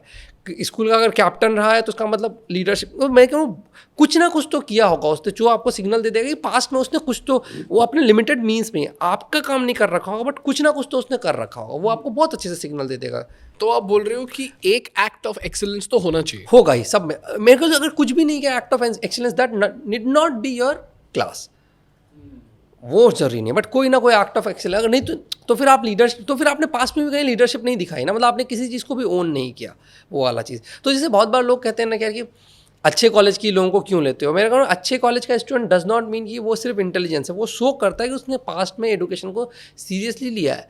आप कॉलेज हटा दोगे तो कुछ और एट्रीब्यूट ले आओ, बट आपने कुछ तो किया होगा, आपने 25 साल की ज़िंदगी बिताई है और कुछ नहीं किया है, तब तो स्टैटिस्टिकली स्पीकिंग आप आगे भी प्रोबेबिलिटी कम है, उसके बाद भी कोई बंदा ज़िंदगी में मचा सकता है, बट प्रोबेबिलिटी कम है। मतलब मैं मान रहा हूँ कुछ ना कुछ तो कहीं ना कहीं फोर के बैठा होगा। Got it. और इसको अगर इंटरव्यू में उस बंदे ने फेक कर दिया तो?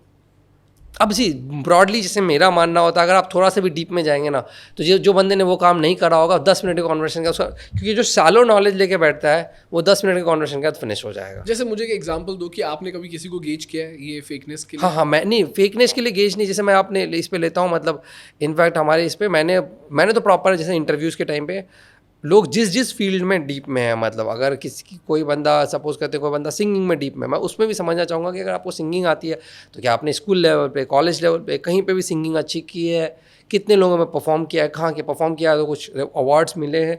आप उसके डेप्थ में जाते जाओगे तो बहुत जल्दी, अगर उसने एक्चुअली में नहीं किया होगा तो फंस जाएगा।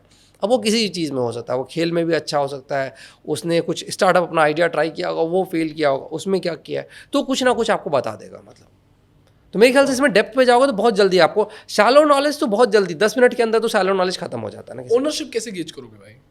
ये दिस इज इनडायरेक्टली ओनरशिप ना। अच्छा, तो you are saying that if there is an act of excellence तो देयर इज तो उस बंदे ने वो ओनरशिप तो ली है ना, अब उसको आपका ओनरशिप ले पाएंगे कि नहीं वो वर्कआउट आपको देखना पड़ेगा, बट नेचुरली इसका मतलब वो बंदा तो अच्छा चल रहा है। See you might not work out even after that, but that is the basic criteria कि वो पास्ट में उसने ओनरशिप ली है, पास्ट में उस बंदे ने कहीं मचाई है, अगर उसको सही से फिट इन दोगे, चीज़ें दोगे, तो यहाँ भी वो करेगा, वो naturally is a good talent. मतलब गॉट इट।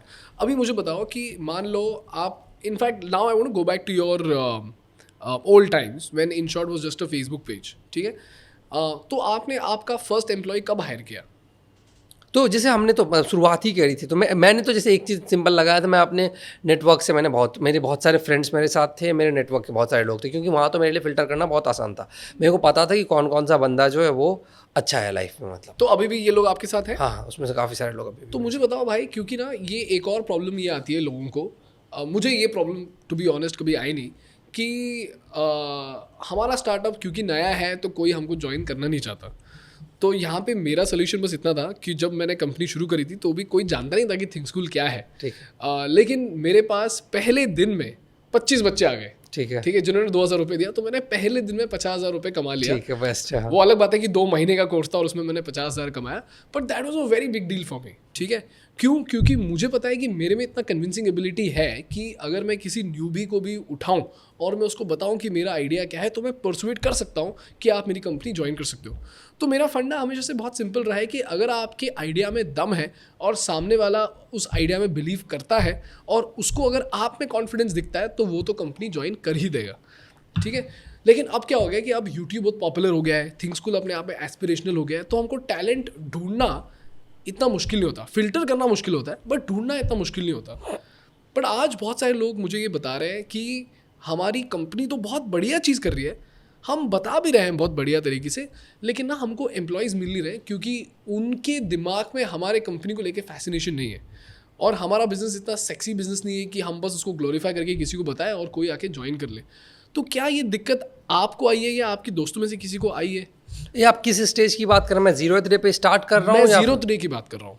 0th डे पे तो फिर तो मैं मानूंगा, मतलब उस पर तो आप अगर कुछ भी नहीं तो आपका सेल्स टैलेंट प्रॉपर होगा, और उस केस में से मेरे केस में तो मैंने अपने पूरे फ्रेंड सर्कल या एक्सटेंडेड फ्रेंड सर्कल से ही लोगों को कन्विंस करने की कोशिश की। Same bro. हाँ, तो वही वैसे ही चलेगा, and that's what you will have to do. और इनफैक्ट अगर आप उन लोगों को कन्विंस नहीं कर पा रहे हो, that's basically red signal for you, क्या कि आप अपने आसपास के लोगों को भी कन्विंस नहीं कर पा रहे हो जिसने आपकी पूरी जिंदगी देखी हुई है। तो you should have to be, मतलब you should have the capabilities कि आप उनको तो सेल कर पाओ अपना विजन। आप कह रहे हो मैं अपने आसपास के लोगों को सेल नहीं कर पा रहा हूँ, देन तो you will have to rethink यार कि क्या फंडामेंटल इशू चल रहा है। मतलब अंडरस्टूड, ठीक है। Now let's come back to your leadership वाला attribute. When it comes to your employees, if a person has to apply to InShots, apart from curiosity, because it's too subjective curiosity, if you were to break it down objectively in terms of 2 or 3 attributes that a person must have while they join your company, which also I must use as a filter to join my company, what should those standard non-negotiable filters be? क्योंकि मैं ये देखना चाहता हूँ कि एक CEO किस तरीके से सोचता है, और कोई भी अगर किसी भी जॉब के लिए अप्लाई कर रहा है तो मैं चाहता हूँ कि वो इन एट्रीब्यूट्स को बहुत ज़्यादा सीरियसली ले और एग्जिबिट करें। सॉरी, तो आप एक बार मुझसे नेगेटिव्स जानना चाह रहे हैं कि क्या क्या नेगेटिव्स? नॉन नेगोशिएबल पॉजिटिव्स जानना चाहूंगा और नॉन नेगोशिएबल नेगेटिव्स भी। नॉन नेगोशिएबल पॉजिटिव्स, ठीक है। अब जैसे मैंने कहा, अच्छा मैं एक चीज़ आपको क्लैरिफाई करना चाहूँगा। मैंने आपको जो क्यूरियोसिटी वाली वर्ड बोली थी, आपने बोला बहुत सब्जेक्टिव है। Completely agree. इनफैक्ट मैं तो कह रहा हूँ, मैं लाइफ में सब्जेक्टिवली किसी को जज ही नहीं करता हूँ। मैं इन सिग्नल को लेता हूँ कि क्यूरियस बंदा चाहिए, लेकिन मैं उसकी क्यूरियोसिटी को जज सब्जेक्टिवली नहीं करूँगा उससे 10 मिनट बात करके, ठीक है? अच्छा, okay. मेरे को नहीं, जजमेंट तो मैं हमेशा ऑब्जेक्टिव लेता हूँ जिंदगी में किसी के भी। तो कैसे जज करोगे क्यूरियोसिटी? मैं कह रहा हूँ क्यूरियस है तो पास्ट में, मतलब अगर वो क्यूरियस है तो अच्छी क्यूरियोसिटी का कुछ काम उसने पास्ट में किया होगा जिसका कहीं ना कहीं डेटा मिलेगा। वो कुछ ना कुछ तो करके बैठा होगा। वो ऐसा नहीं कि क्यूरियस है और उसको कुछ नहीं पता। अगर क्यूरियस बंदा है, मैं कह रहा हूँ सपोज करते हैं बोला कि भाई मैं बहुत, मुझे हिस्ट्री में बहुत इंटरेस्ट है, मैं कह रहा हूँ फिर मुझे हिस्ट्री की 4 चीज़ें सिखा के जानी चाहिए। उसको हिस्ट्री का पता है, उसको पता होना चाहिए कि फिर मौर्य साम्राज्य कब आया था और गुप्ता साम्राज्य कब आया था, ठीक है?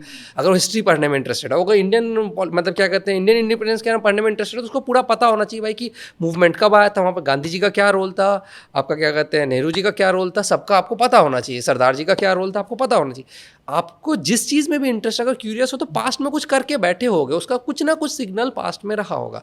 ऐसा नहीं कि बस मैं कह रहा हूँ मैं हूँ और मैं उसके 10 मिनट के बाद पे तो जज करता ही नहीं, क्योंकि मेरे को मैं उसका पास्ट चेक करता हूँ, कुछ ना कुछ तो टिक किया होगा उसने पास्ट में। तो आप कह रहे हो बेंचमार्क ऑफ एक्सीलेंस। जैसे अगर मैं कहता हूँ कि मुझे ये सब्जेक्ट पता है, आपके पता है का डेफिनेशन क्या है?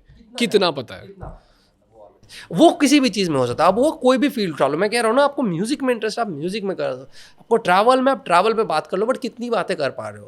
कह रहे हो मेरे को बहुत ट्रैवल में इंटरेस्ट है, पूछोगे कहाँ घूमने गए तो 2 ही जगह घूमने गए तो नहीं होगा ना। आप ट्रैवल में इंटरेस्टेड हो तो क्या आप जेन्युइनली 10 ट्रैक्स करके बैठे हो? क्या यूनिक जगह आपने एक्सप्लोर कर रखी है? कौन कौन सी यूनिक जगह कर रखी है?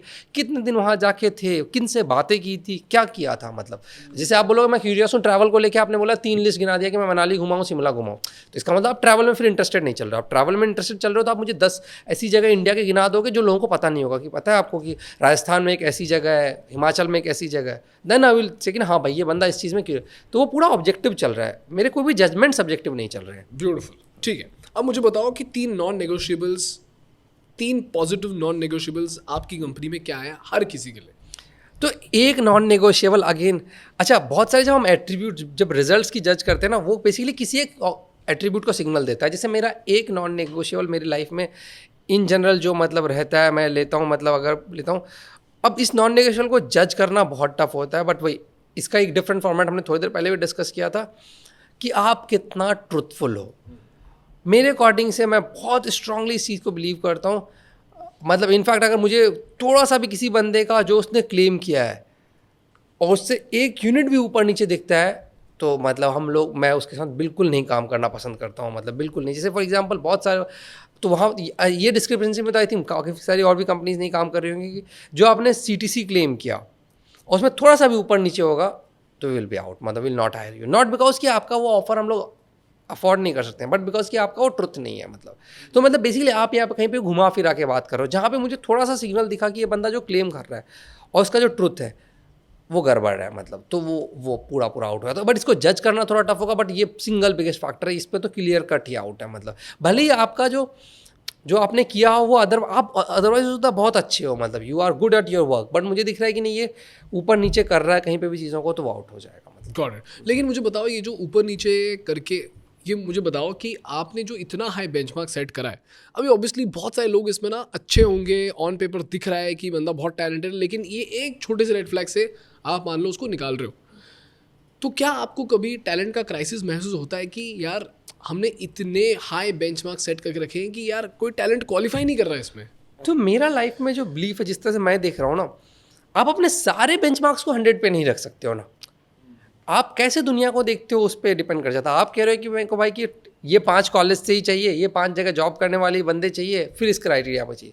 मैं कह रहा हूँ क्राइटेरिया आपके बहुत सारे होते हैं, आप उसमें कुछ के लिए बहुत हाई बेंचमार्क रख सकते हो, कुछ के लिए बहुत लो बेंचमार्क रख सकते हो। तो मैं तो जैसे कि कुछ जगह मेरे हाई होंगे, बट बहुत जगह मैं बहुत नीचे भी बेंचमार्क्स रखता हूँ कि मेरे को नहीं फ़र्क पड़ रहा हो उस जगह। मतलब तो वो बेंचमार्क किस जगह रखते हो तो ओवरऑल लाइफ में हो जाता है ना, मतलब कि भाई कि तो मेरे बहुत सारे बेंचमार्क्स तो बहुत नीचे चलते हैं, ये बेंचमार्क मेरा बहुत ऊपर होगा। मतलब फॉर एग्जांपल, मतलब जैसे कि अगर मैंने कोई बंदा हायर करना है मुझे, एक बंदे को मैंने, मतलब हम लोग टेस्ट लेते हैं, सपोज करते हैं अपना, एक बंदा टेस्ट में 95 स्कोर किया है, एक बंदे ने 90 स्कोर किया है।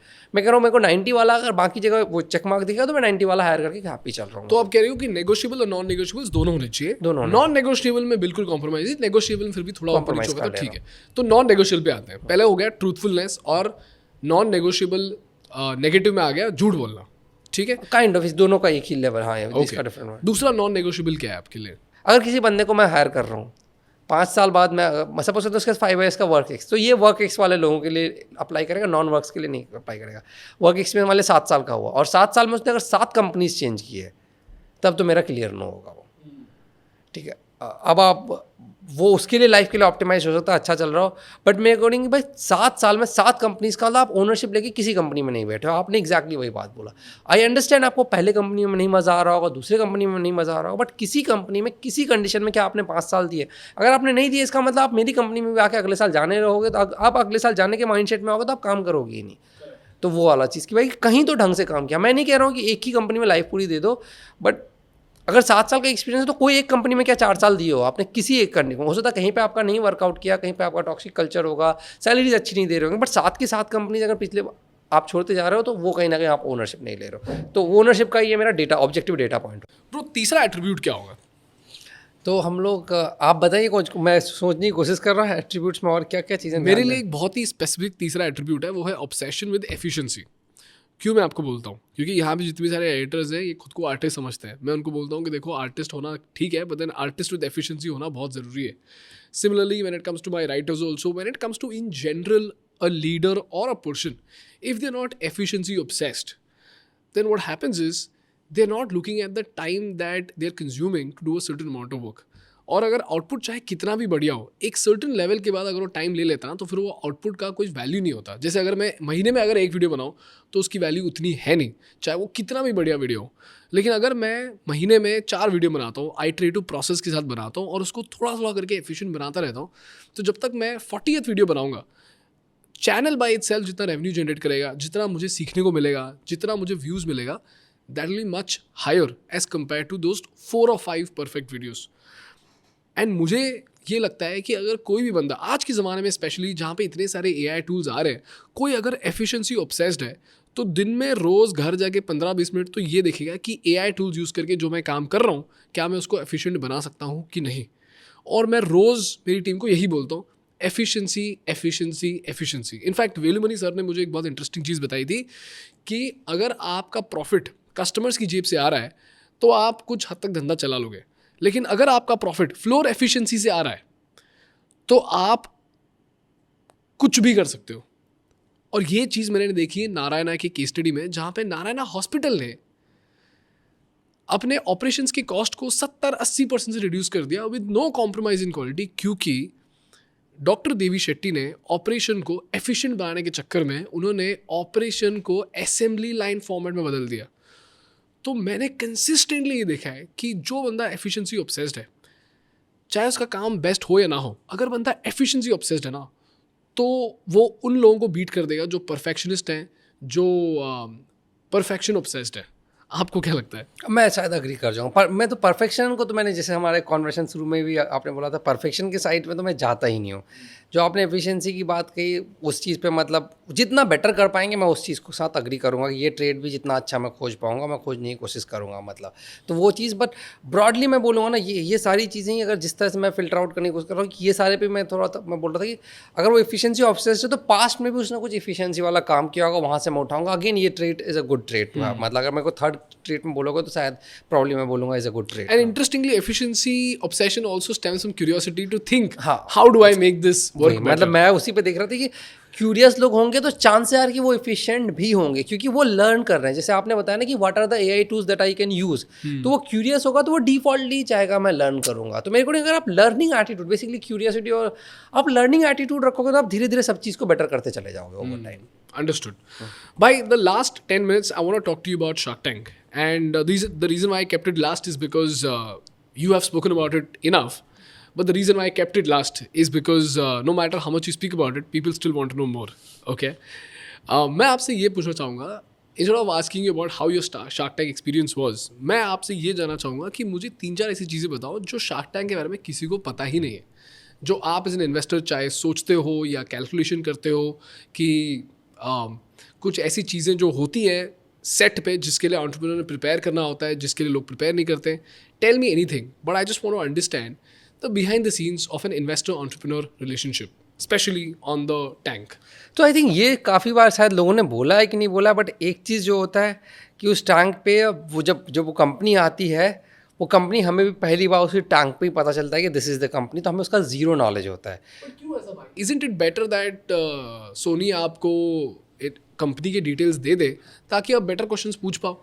तो आई थिंक एज ए मतलब अगर मेरे पास शायद पहले से क्वेश्चंस होंगे ना, तो मेरा पहले से बहुत सारे डिसीजंस बना रहेगा, तो जो रॉ रिएक्शंस होंगे वो नहीं मिलेंगे। तो एज अ शो शायद आपका वो उतना इंटरटेनिंग नहीं होगा, क्योंकि मेरे पास पहले से डेटा है, तो I would have made a decision.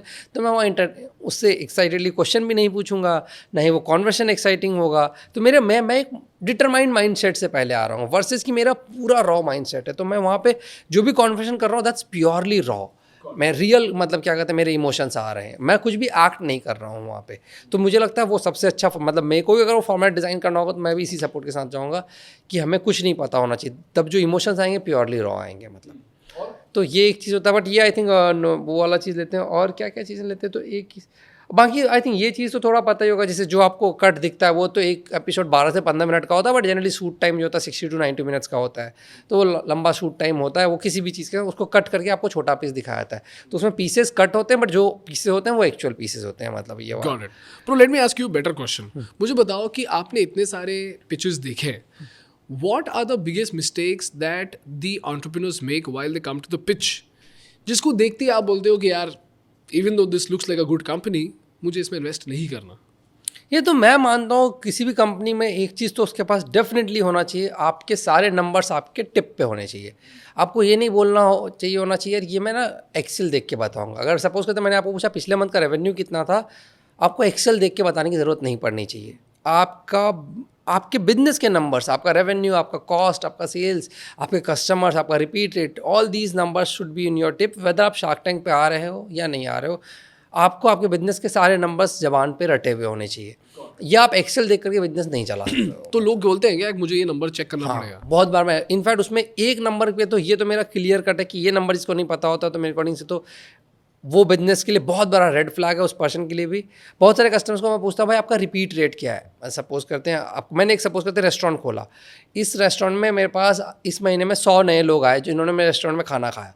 अब इस 100 में से अगले महीने कितने लोग आकर के मेरा रेस्टोरेंट में खाना खा रहे हैं, उसमें से 50 लोग आके खाना खा रहे हैं, 25 खा रहे हैं, 10 खा रहे हैं, ये मेरा रिपीट रेट होगा अगले महीने का। अगर मुझे ये नंबर नहीं पता है तो मुझे बिजनेस का मैं कह रहा हूँ कोर भी नहीं पता है। मतलब मुझे पता होना चाहिए कितने लोग वापस आ रहे हैं, मतलब उसमें से मेरा कितना अच्छा है और वो कितने का बिल कर रहे हैं, एवरेज ऑर्डर वैल्यू मेरा कितना चल रहा है। मतलब ये सारी चीज़ें मेरे टिप पे होनी चाहिए। मुझे मेरा बिजनेस में तो मुझे मेरा बिजनेस पता होना चाहिए, सिंपल। Got it. और दूसरी गलती, तीसरी गलती लोग क्या करते हैं? यार गलती तो नहीं पता, बट मुझे इन जनरल लगता है जिसको मैं रेड सिग्नल लेता हूँ, मतलब मैं इन जनरल लाइफ में रेड सिग्नल लेता हूँ। अच्छा, मैं एक चीज़ बार बार बोलता हूँ, मैं जो जिस तरह से लाइफ जीता हूँ ना, उसमें मेरा पर्सनल, प्रोफेशनल, एम्प्लॉय हर जगह मोटा मोटा रूल्स सेम चल रहा है। मैं अलग अलग केस के लिए कि नहीं कि हायरिंग के वक्त मैं ये दिमाग लगाता हूँ, इन्वेस्टमेंट के लिए मैं ये दिमाग लगाता हूँ, और पर्सनल लाइफ में ये दिमाग लगाता हूँ। मेरे सारे रूल्स सेम चल रहे हैं। और एक रूल मेरा वहाँ पे भी चलता है, जो मेरा फ़िल्टर आउट करने का तरीका है, कचरा फ़िल्टर आउट करने का। मुझे दिखता है कोई भी बंदा जब बात कर रहा होता उसके सेंटेंस में कितने ऐसे वर्ड्स हैं which are hi fi words, ठीक है, और कितने वर्ड्स ऐसे हैं जो देसी लैंग्वेज में बात कर रहे हो, ठीक है। आपके लैंग्वेज में जितने हाई फाई वर्ड्स हैं उतना नेगेटिव आप स्कोर करते हैं। तो मुझे दिखता है किसी बंदे के अगर 10 मिनट के सेंटेंस में 10 ऐसे वर्ड्स उसने यूज़ कर लिए जो कॉमन मैन नहीं समझ। जैसे मुझे एक स्टोरी सुना ना, मुझे ये समझ में नहीं आ रहा है कि हाई फाई क्या होता है। हाई फाई क्या होता है भाई, ठीक है, रुको मेरे को इस पर थोड़ा सोचने दो। मतलब मुझे कंपनी का नाम मत बताओ, बट मुझे बताओ कि ये एंटरप्रेन्योर आया था जिसने पिच दिया और this is what happened, this is where you said नहीं यार। जैसे कितने जार्गन्स यूज़ कर रहे हो आप, बेसिकली बहुत मैथमेटिकल जार्गन्स हो सकता है, मतलब ठीक है, आप कितने जार्गन्स यूज़ कर रहे हो अपने में, मतलब, और कितना नॉन जार्गन वाले वर्ड्स में आप चीज़ों को बता सकते हो। जैसे सपोज कर 2 लोग बैठे हुए हैं, ठीक है, आप बिजनेस की दुनिया के नहीं हो, मैं बिजनेस की दुनिया का हूँ, मतलब ठीक है। अगर मैं आपको अपनी चीज़ें नहीं समझा पा रहा हूँ और बहुत सारे बड़े बड़े वर्ड्स यूज़ कर रहा हूँ और आपको लग रहा है यार ये क्या क्या बोल के गया, मेरे को कुछ समझ नहीं आया, तो चांस है यार कि सामने वाले बंदे को भी नहीं समझ में आ रहा है। करेक्ट। सामने वाला बंदा तभी अच्छा समझ पा रहा है जब वो किसी डम्ब इंसान को भी बैठ के समझा देगा कि मैं कर क्या रहा हूँ, ठीक है। तो वो वाला चीज़ है। तो आप अपनी चीज़ को कितनी देसी भाषा में बात कर पाते हो। जितने हाई फाई वर्ड्स है कि 5-6 बड़े बड़े वर्ड्स यूज़ कर लिए कि मेरा टाइम ये चल रहा है, EBITDA मेरा वो चल रहा है, ठीक है, और CM2 CM1 और भी बहुत सारे वर्ड्स यूज़ करते चले जा रहा हूँ मैं, ठीक है। मेरे को चांस है यार कि मेरे को चीज़ें, मतलब मैं बहुत सारे वर्ड्स थ्रो कर रहा हूँ, मतलब ठीक है, जब ज़रूरत पड़ेगी तब बात कर रहा हूँ, तो वो वाला चीज़। अब मेरे को इसका एग्जैक्टली समझ नहीं आ रहा मैं कैसे लूँ, बट मोटा मोटा वो चीज़ है मतलब। गॉड। तो आप कह रहे हो कि जार्गन, तो आप कह रहे हो number 1 people not knowing the numbers, number 2 they using jargons, and number 3 that's a would red be signal मतलब। हाँ, okay, and number 3 would be jargons देख रहे हैं, उसके बाद नॉट नोइंग द नंबर्स, ठीक है, अगेन नॉट नोइंग, उसके बाद not knowing. would you consider not being open to be not being open to feedback to be a red flag? Because मैंने कई बार ये देखा है that, and by the way I've seen this with the sharks as well, that they are quite delusional about how much they know about the industry, and I've seen this with some industries that I'm very deeply familiar ये with. Actually थोड़ा subjective हो जाता है, open to feedback और non open to feedback, तो इसलिए मैं ना यहाँ पे कुछ कंक्लूड नहीं कर पाता हूँ, ठीक है। क्योंकि ना, अच्छा, अब ओपन टू फीडबैक को मैं देखता हूँ, देखो कुछ चीज़ों में तो आप ऑब्जेक्टिवली गलत होते हो, तो मेरे को ना ऑब्जेक्टिवली गलत होते हो, अगर वो भी कोई नहीं सुन रहा तो वो तो रेड सिग्नल हो गया। बट एंटरप्रेन्योरशिप की दुनिया में ना 80-90% चीज़ें ऐसी होती है जिसमें सब्जेक्टिव होती है, तो मेरे को नहीं सब्जेक्टिव में तो भाई ओपन टू फीडबैक में, मतलब इस पर तो मैं इनफैक्ट शायद थोड़ा काउंटर साइड में ही चले जाऊँगा, क्या कि थोड़ा तो स्टेप बर्न तुमको होना ही पड़ेगा, मतलब तुम सबकी बात अगर सुनते रहोगे तो तुम अपना बिजनेस वैसे भी नहीं चला पाओगे। तो मैं बहुत ज़्यादा इस चीज़ को लेके फंसी नहीं रहता हूँ, मतलब नहीं सुन रहा है तो कोई बात नहीं, मैं वो अपना काम कर रहा है, एज लॉन्ग एज वो नंबर्स दे आ रहा है, मेरी बात नहीं सुनता, कोई फर्क नहीं पड़ता है। And how important is confidence during the pitch? मैं तो कह रहा हूँ ओवर कॉन्फिडेंट होकर लाइफ में घूमो, यही चीज़ जो इसकी दूसरे, मैं कह रहा हूँ कोई बात नहीं, उसमें आप घूमो ना, मतलब क्योंकि दैट्स योर कोर ना। और चांस यहाँ पे कुछ लोग होते हैं ना कि मैं इंट्रोवर्ट हूँ, मैं छोटे शहर से हूँ, ये वो, तो फिर एकदम बहुत ही एकदम आराम से अपना पिच देते हैं, but then the confidence and introvert को रिलेशन है बहुत ज़्यादा क्या? मैं ये बोल रहा हूँ क्योंकि by default they feel uncomfortable when there are too many eyes on them, when the interactions that they have to have are with people that they're not very familiar with. So by default there is a sense of, you know, threatening feeling or uncomfortable feeling, because obviously they don't tend to express their thoughts very well. In fact अगर आप TV पे हो तो ऐसा भी हो सकता है कि कोई बंदा बहुत अच्छे से प्रिपेयर करके आया हो, लेकिन जैसे ही उसने वो स्टेज को देखा, इतने सारे कैमरास देख लिए, मैं अग्री कर रहा हूँ, हो गया। थोड़ा सा वो इशू आ सकता है, but try to be as confident as you can, मतलब ओवर कॉन्फिडेंट लेके घूमो, मैं तो उसको सपोर्ट करता हूँ कि बी ओवर कॉन्फिडेंट, ठीक है। और मतलब स्टब बर्न को भी मैं बुरा चीज़ तो नहीं मानता हूँ, आप एंटरप्रेन्योर होगे तो जिद्दी तो होगी, इनफैक्ट दूसरों की बात कम सुन रहे हो तो मुझे दिक्कत नहीं चल रहा है, ठीक है, एज लॉन्ग एज आप अपने नंबर्स को लेकर के चीज़ों को, कुछ बेसिक चीज़ों को लेकर ओके हो, आपको मेरी बात सुनने की कोई ज़रूरत नहीं। क्योंकि मैं आपको सिंपल एक चीज़ बताता हूँ, उस शार्क टैंक के पैनल पे 5 जजेस बैठते हैं ना, आप बहुत बार देखना 2 जजेस का काउंटर ओपिनियन चल रहा है, एक बोल रहा है ऐसा मत करो, एक बोल रहा है ऐसा करो। वहाँ पे 5 लोग जो बैठे हैं सबने धंधा बनाया हुआ है, सब समझदार आदमी चल रहे हैं, वो 5 लोग तो अग्रीमेंट में चल नहीं रहे हैं, तो मैं दूसरी की बात सुनूँ क्या? मतलब सेम मैं जो बात बोल के जाऊँगा, दूसरा बंदा आपको पूरा काउंटर उसका बात बोल के जाएगा, तो ठीक है, तो कोई वैसे भी कोई चीज़ ट्रुथ तो चल नहीं रही है, तो इसमें मैं मतलब ओपन टू फीडबैक क्या ही रहूँ, मतलब ठीक है। अंडरस्टूड। भाई the last question that I have for you is how important do you think is networking? क्योंकि मेरे को बहुत सारे स्टूडेंट्स वापस ये क्वेश्चन पूछते हैं, मैं तो नेटवर्किंग में बिल्कुल बिलीव नहीं करता हूँ, ठीक है। क्यों? मुझे लगता है waste of time. Instead of going and talking to people, become somebody worthy enough that people would come and walk up to you and talk to you. And मुझे लगता है कि जो अगर आपको लाइफ में फोन आया तो आपको नेटवर्किंग करके आपको कोई ऐसा फरिश्ता नहीं मिल जाएगा जो आपका ज़िंदगी बदल देगा। तो मैं बोलता हूँ कि लोगों से आपको बात क्यों करना है? अगर आपको धंधा बनाना है, आप छोटा सा धंधा बनाओ। अगर आपको अच्छा पिच डेक बनाना है, आपने अच्छा पिच डेक बनाया, उसको आपने कोल्ड ईमेल के थ्रू इन्वेस्टर्स को भेज दिया। अगर आपके पिच में दम है तो इन्वेस्टर रिवर्ट करेगा, चाहे उसको आप पर्सनली पसंद हो या ना हो, या आप इंट्रोवर्ट हो या एक्सट्रोवर्ट हो। बट मैं ये आपसे जानना चाहूँगा कि इनफैक्ट मैं आपका वैलिडेशन चाहूँगा for the students in case if you have a similar opinion, how important do you think is networking in an entrepreneur's life? तो मेरे अंडरस्टैंडिंग से नेटवर्किंग अगर लेंगे तो is a complete waste of time. Okay, मतलब जिसका zero value add है, in fact आपकी चीज़ें वो मतलब वेस्ट ऑफ टाइम है। प्योर प्ले आप जितने टाइम नेटवर्क करो, चांस है कि that's a waste of time, मतलब आपका उससे कुछ नहीं होना है। आपके लिए एक ही चीज़ मैटर करता है, वो है आपका customers, and try to spend as much time with your customers as you can. अगर आप जहाँ नेटवर्क करने जा रहे हो वही लोग आपके कस्टमर्स हैं, देन तो आप अपने कस्टमर से मिलने जा रहे हो। लेकिन जिनसे नेटवर्क करने जा रहे हो वो आपके अगर कस्टमर्स नहीं है तो डोंट स्पेंड टाइम, वो कुछ नहीं वैल्यू ऐड करेगा, आपके लॉस ही करेगा तो गेन नहीं करेगा। मतलब मैं तो बहुत स्ट्रांग सपोर्टर हूँ उस चीज़। तो अगर कोई बच्चा मुझे पूछता है कि सर मैं कॉन्फ्रेंस में गया था लेकिन मैं लोगों से बात नहीं कर पा रहा हूँ, तो मैंने क्या करना चाहिए? मैं तो बोलता हूँ बात मत कर। करने की आप क्या बोलोगे? आप भी सेम चीज़ बोलोगे? कोई ज़रूरत नहीं, जाने की भी ज़रूरत नहीं है, मैं तो बोलूँगा कॉन्फ्रेंस में। मतलब अनलेस सी आपका कुछ पर्टिकुलर ऑब्जेक्ट, बहुत बार आपको कुछ पर्टिकुलर चीज़ सीखना होता है यार कि मैं इस कॉन्फ्रेंस में जाऊँगा, ये पर्टिकुलर चीज़ सीख लूँगा, कुछ स्पेसिफिक रिक्वायरमेंट है तो चले जाओ, बट जाकर नेटवर्किंग करने का कोई मीनिंग, किस लोगों से हाय हेलो करने का कोई मीनिंग नहीं है। मतलब अभी अगर आप इतने सारे इवेंट्स पे जाते हो तो आपसे कई लोग आके बात करते हैं, तो बहुत सारे लोग तो यूजलेस नेटवर्किंग करने के लिए आते हैं, आपके साथ फोटो खिंचवाने के लिए आते हैं, and so on and so fourth. इनमें से किसी भी चीज़ की कोई वैल्यू नहीं है। लेकिन कुछ लोग आपको मिले होंगे जिन्होंने एक ऑब्जेक्टिव लिया, वो आपके पास है, आपसे मिले, आपने उनको कुछ इनपुट दिया, and eventually that input resulted into something more fruitful. ऐसा कभी हुआ है आपके साथ? हाँ, तो अब मैं बोल रहा हूँ यहाँ पे ये नेटवर्किंग करने नहीं आया, वो बंदा अपना एक प्रॉब्लम स्टेटमेंट लेके आया है, प्रॉब्लम पूछा कि सर मेरा ये प्रॉब्लम, उसको उसका आंसर मिला, वो चला गया, वो मेरे से रिश्तेदारी करने नहीं आया। Can you tell me a story so that people are able to understand this vividly? जैसे बहुत बार जैसे लोग मतलब बहुत बार जैसे मेरे पास टिपिकली जैसे लोग आते हैं तो बहुत बार लोग जनरली हाय हेलो कर रहे हैं, बहुत बार लोग ना मतलब पूछिए, अब मुझे केस याद नहीं बट मैं लेके आऊँगा, मैं बहुत बार लोगों से मिलता हूँ तो उनके बिजनेस के कुछ प्रॉब्लम्स होते हैं, एग्जैक्टली प्रॉब्लम लेके आते हैं कि सर मेरा ये प्रॉब्लम है, मैं मार्केटिंग ऐसे कर रहा हूँ, तो मैं ये सही तरीके से कर रहा हूँ या नहीं, आपकी अंडरस्टैंडिंग से आप बस इतना बता दो।